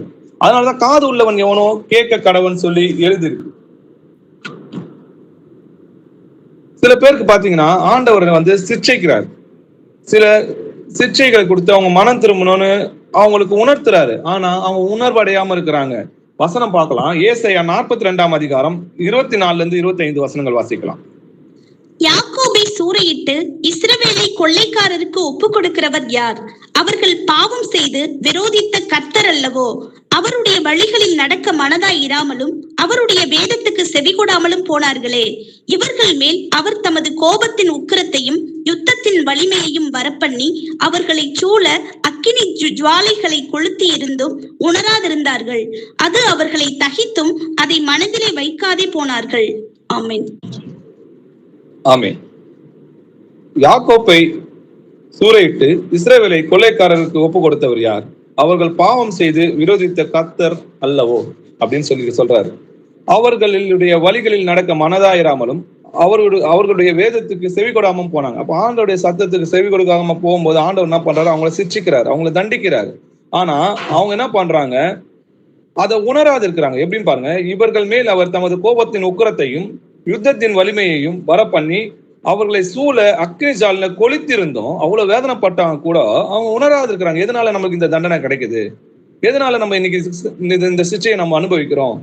அது அவர்களை தகித்தும் அதை மனதிலே வைக்காமலே போனார்கள். அது அவங்க உணரவும் இல்லை, அவங்க மனதில் அதை வைக்கவும் இல்லை. இன்னைக்கு அநேகர் அப்படிதான். ஆண்டவர் என்ன பண்றாரு? நிறைய பேரை சிட்சித்து கொண்டு வர்றாரு. சில பிள்ளைகள் அன்பா பேசுறாரு, சில பேர் கேட்காத போது சிட்சிக்கிறாரு, அடித்து கொண்டு வர்றாரு. ஆனா நம்ம அப்படி ஆண்டவரால சிட்சிக்கப்படும் போது நம்ம உடனே என்ன தெரியுமா பண்ணணும்? உடனே முழங்காலிட்டு, நான் பாவி, நான் குற்றவாளி, ஏசப்பா நான் என்ன தப்பு செஞ்சனோ அதை எனக்கு உணர்த்துங்க, என் இருதயத்துல அந்த உணர்வை கொடுங்க. நான் எதுல நான் உங்களுக்கு விரோதமா செஞ்சேன், எந்த விஷயத்துல உங்களை கோவப்படுத்தினேன், எந்த விஷயத்துல நான் காயப்படுத்தினேன், அதை எனக்கு உணர்த்தி அதுல இருந்து எனக்கு மனம் திரும்புதல கட்டளையிடுங்க. ஆண்டவரே என்னை மன்னியும், உங்களுடைய ரட்சணத்தின் சந்தோஷத்தை எனக்கு திரும்ப தாங்க, பரிசுத்தாவை எனக்குள்ள இருந்து எடுத்துக்கொள்ளாதீங்க, என் பாவங்களை மன்னிங்கன்னு சொல்லி அவர் இடத்துல போனோம். அது மட்டும் கிடையாது, கர்த்தர் கொடுத்த தண்டனை நியாயம் என்று ஒத்துக்கொள்ளணும். கர்த்தர் கொடுத்த தண்டனை நியாயம், நான் தப்பு செஞ்சேன் அதனால கர்த்தர் என்னை அடிச்சாருன்னு ஒத்துக்கணும். அப்படி அந்த உணர்வு நம்ம இருதயத்துல இருந்துச்சுன்னா நம்ம என்ன பண்ணலாம்? குணப்படலாம். எதுன்னு தப்பு செஞ்சோமோ அதுல இருந்து கர்த்தர் நம்ம விடுதலை ஆக்குவார். ரோமர் 2:4-5 வசனங்கள் வாசிங்க.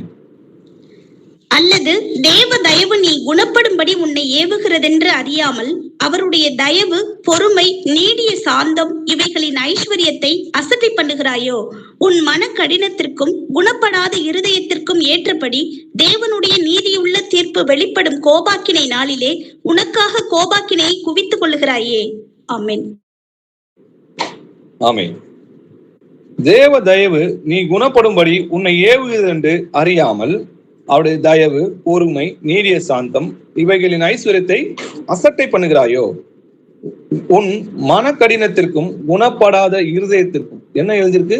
குணப்படாத இருதயத்திற்கும். அதுதான் அவர்கள் காது இருந்தும் கேட்காதவர்களும் கண் இருந்தும் காணாதவர்களுமா இருக்கிறாங்கன்னு சொல்லி எழுதியிருக்கு.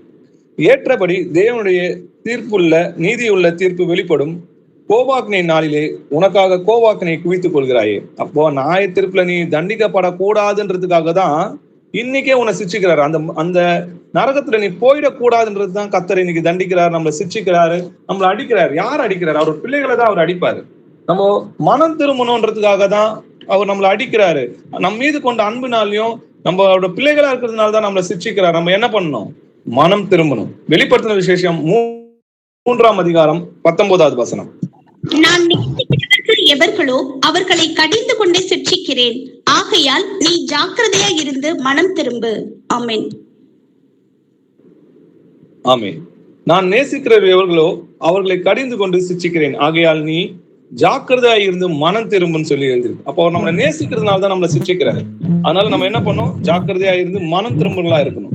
சங்கீதம் 107 அதிகாரம் 43வது வசனம் வாசிக்கலாம். எவன் ஞானம் உள்ளவனோ அவன் இவைகளை கவனிக்க கடவன். ஞானவான்கள் கர்த்தருடைய கிருபைகளை உணர்ந்து கொள்வார்கள். ஆமென். ஆமென். எவன் ஞானம் உள்ளவனோ அவன் அவைகளை கவனிக்க கடவன்.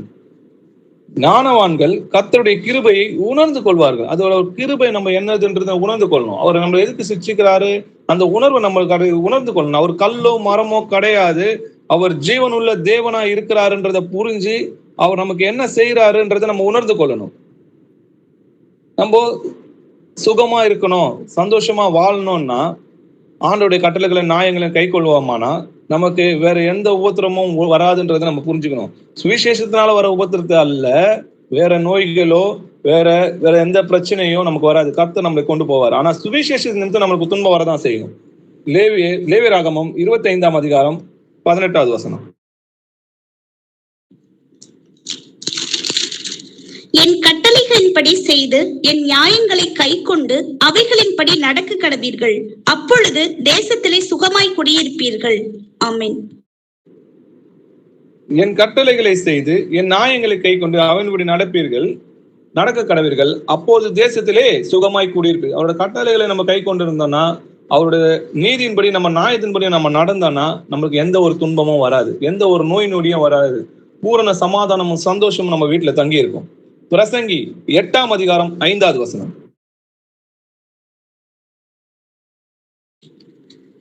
கற்பனையை கை கொள்ளுகிறவன் ஒரு தீங்கையும் அறியான். ஞானியின் இருதயம் காலத்தையும் நியாயத்தையும் அறியும். ஆமென். கற்பனைகளை கை கொள்கிறவன் ஒரு தீங்கையும் அறியான்னு சொல்லியது. அப்போ நம்மளுக்கு ஒரு தீங்கும் ஒரு நோய் நொடியும் எதுவுமே நம்மளுக்கு வராது. கர்த்தர் நம்மளை வேலி எடுத்து நம்மளை பாதுகாப்பார். யாத்திரையாகமம் 15 அதிகாரம் 26வது வசனங்கள் வாசிக்கும்.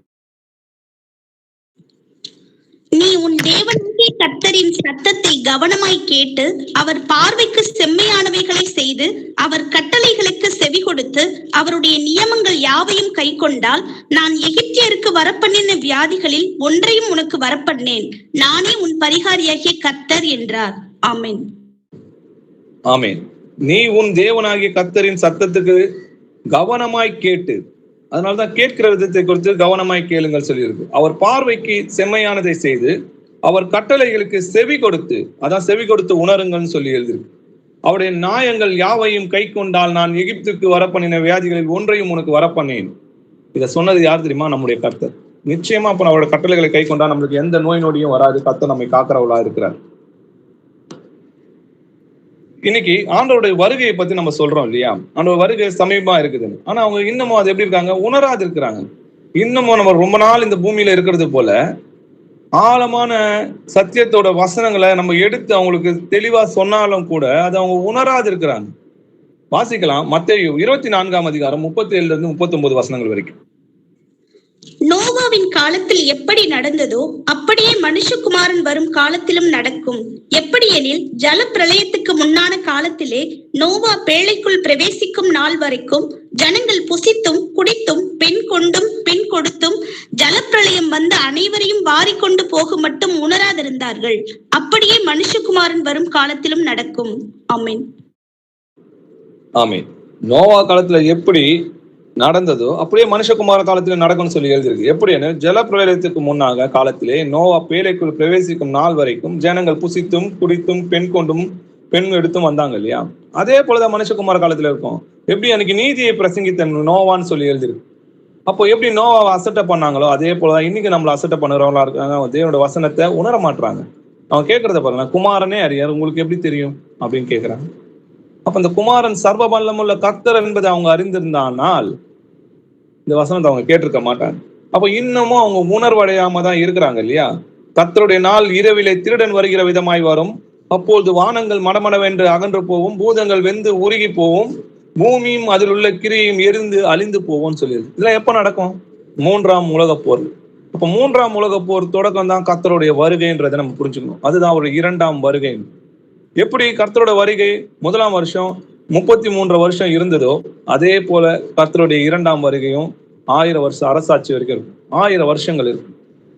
அதை படிப்படியாக தான் அந்த தீர்க்க தரிசனங்கள்லாம் நிறைவேற முடியும். எரேமியா 30ஆம் அதிகாரம் 24வது வசனம். கர்த்தர் தம்முடைய இருதயத்தின் நினைவுகளை நடப்பித்து நிறைவேற்றும் அளவும் அவருடைய உக்கிர கோபம் தணியாது. கடைசி நாட்களில் அதை உணர்ந்து கொள்வீர்கள். ஆமென். ஆமென். கர்த்தர் தம்முடைய இருதயத்தின் நினைவுகளை நடப்பித்து நிறைவேற்றும் அளவும் அவருடைய உக்கிர கோபம் தணியாது. கடைசி நாளில் அதை நீங்கள் உணர்ந்து கொள்வீர்கள். அன்னைக்கு என்னதான் நீங்க கதவை தட்டினாலும் உங்களை அறியன்னு சொல்வார்.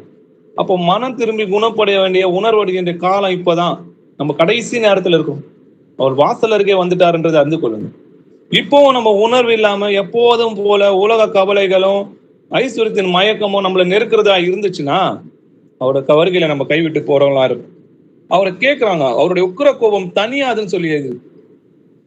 உங்களுடைய உடுப்பு சிவப்பாகவும் உங்களுடைய வஸ்திரங்கள் ஆலையை மிதிக்கிற வஸ்திரங்களை போலவும் இருக்கிறது என்னன்னு கேட்கிறாங்க. நான் ஒருவனை ஆலைகளை மிதித்தேன், ஜனங்களில் ஒருவனும் என்னோடு இருந்ததில்லை. நான் என் கோபத்திலேன்னு சொல்லி எழுதியிருக்கு. நான் என் கோபத்திலே அவர்களை மிதித்து என் உக்கிரத்திலே அவர்களை நசுக்கி போட்டேன். அதனால் அவர்கள் ரத்தம் என் வஸ்திரங்கள் மேல் தெரித்தது, என் முடுப்பெல்லாம் கரையாக்கி கொண்டேன்னு சொல்றாரு. அப்போ அவர் எப்படி கோபத்துல இருக்கிறாருன்னு பாருங்க. தன்னை ராஜாவாக ஏற்றுக்கொள்ளாத மனதில்லாத எல்லோரையும் வெட்டி போடுறதுக்காக தான் வருகிறார். அவர் பட்சிக்கிற அக்னியா இருக்கிறார்னு சொல்லி எழுது.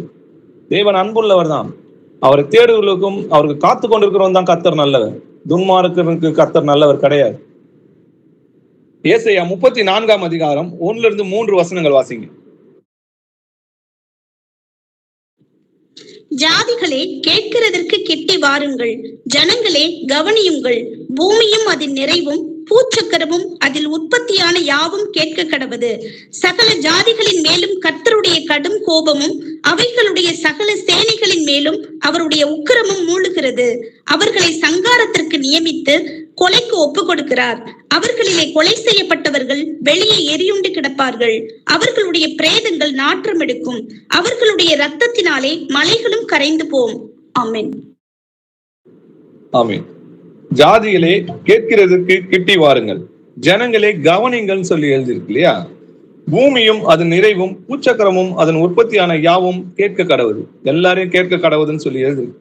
சகல ஜாதிகளின் மேலும் கர்த்தருடைய கடும் கோபமும் அவைகளுடைய சகல சேனைகள் மேலும் அவருடைய உக்கிரமும் மூழ்கிறது. அதுதான் 3ஆம் உலகப் போர். வரப்போகிற அந்த 3ஆம் உலகப் போர்ல நம்ம தப்பித்து அவருக்கு முன்மாதிரி நிற்கணும்னா நம்ம உணர்வடையவங்களா இருக்கணும், உணர்வுள்ளவங்களா இருக்கணும், வசனங்களை உணர்ந்து அதன்படி நடக்கிறவங்களா இருக்கணும். அவர்களை சங்காரத்துக்கு நியமித்து கொலைக்கு ஒப்பு கொடுத்திருக்கிறார். அவர்களில் கொலை செய்யப்பட்டவர்கள் வெளியே எரியுண்டு கிடப்பார்கள்.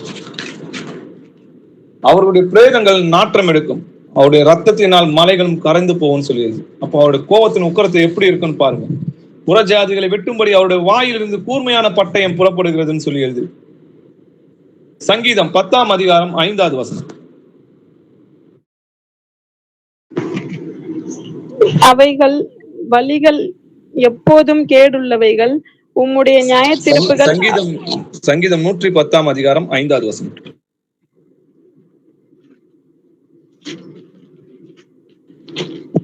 உம்முடைய வலது பாரிசத்தில் இருக்கிற ஆண்டவர் தமது கோபத்தின் நாளிலே ராஜாக்களை வெட்டுவார். ஆமென். ஆமென். அப்போ அவரோட கோபத்தின் நாளிலே, அது கர்த்தருடைய நாள்னு எழுதியிருக்கு, அதுக்கு அவருடைய கோபத்தின் நாள்னு சொல்லுது. அப்போ அவரோட கோபத்துக்கு நம்ம தப்பித்துக் கொள்ளணும்னா குமாரன வரும் வழியிலே அவருக்கு முத்தம் செய்யுங்கள் எழுதியிருக்கு. அப்போ அவருக்கு முத்தம் செய்யறதுனா என்னது? அவரை உணர்ந்து அவருடைய வசனத்தை உணர்ந்து நம்ம அதை செவி கொடுத்து அதன்படி நடக்கிறவர்களாக நம்ம இருக்கணும். வசனம் தெளிவா சொல்லுது. தானியேல் 12ஆம் அதிகாரம் 10வது வசனம் வாசிக்கலாம்.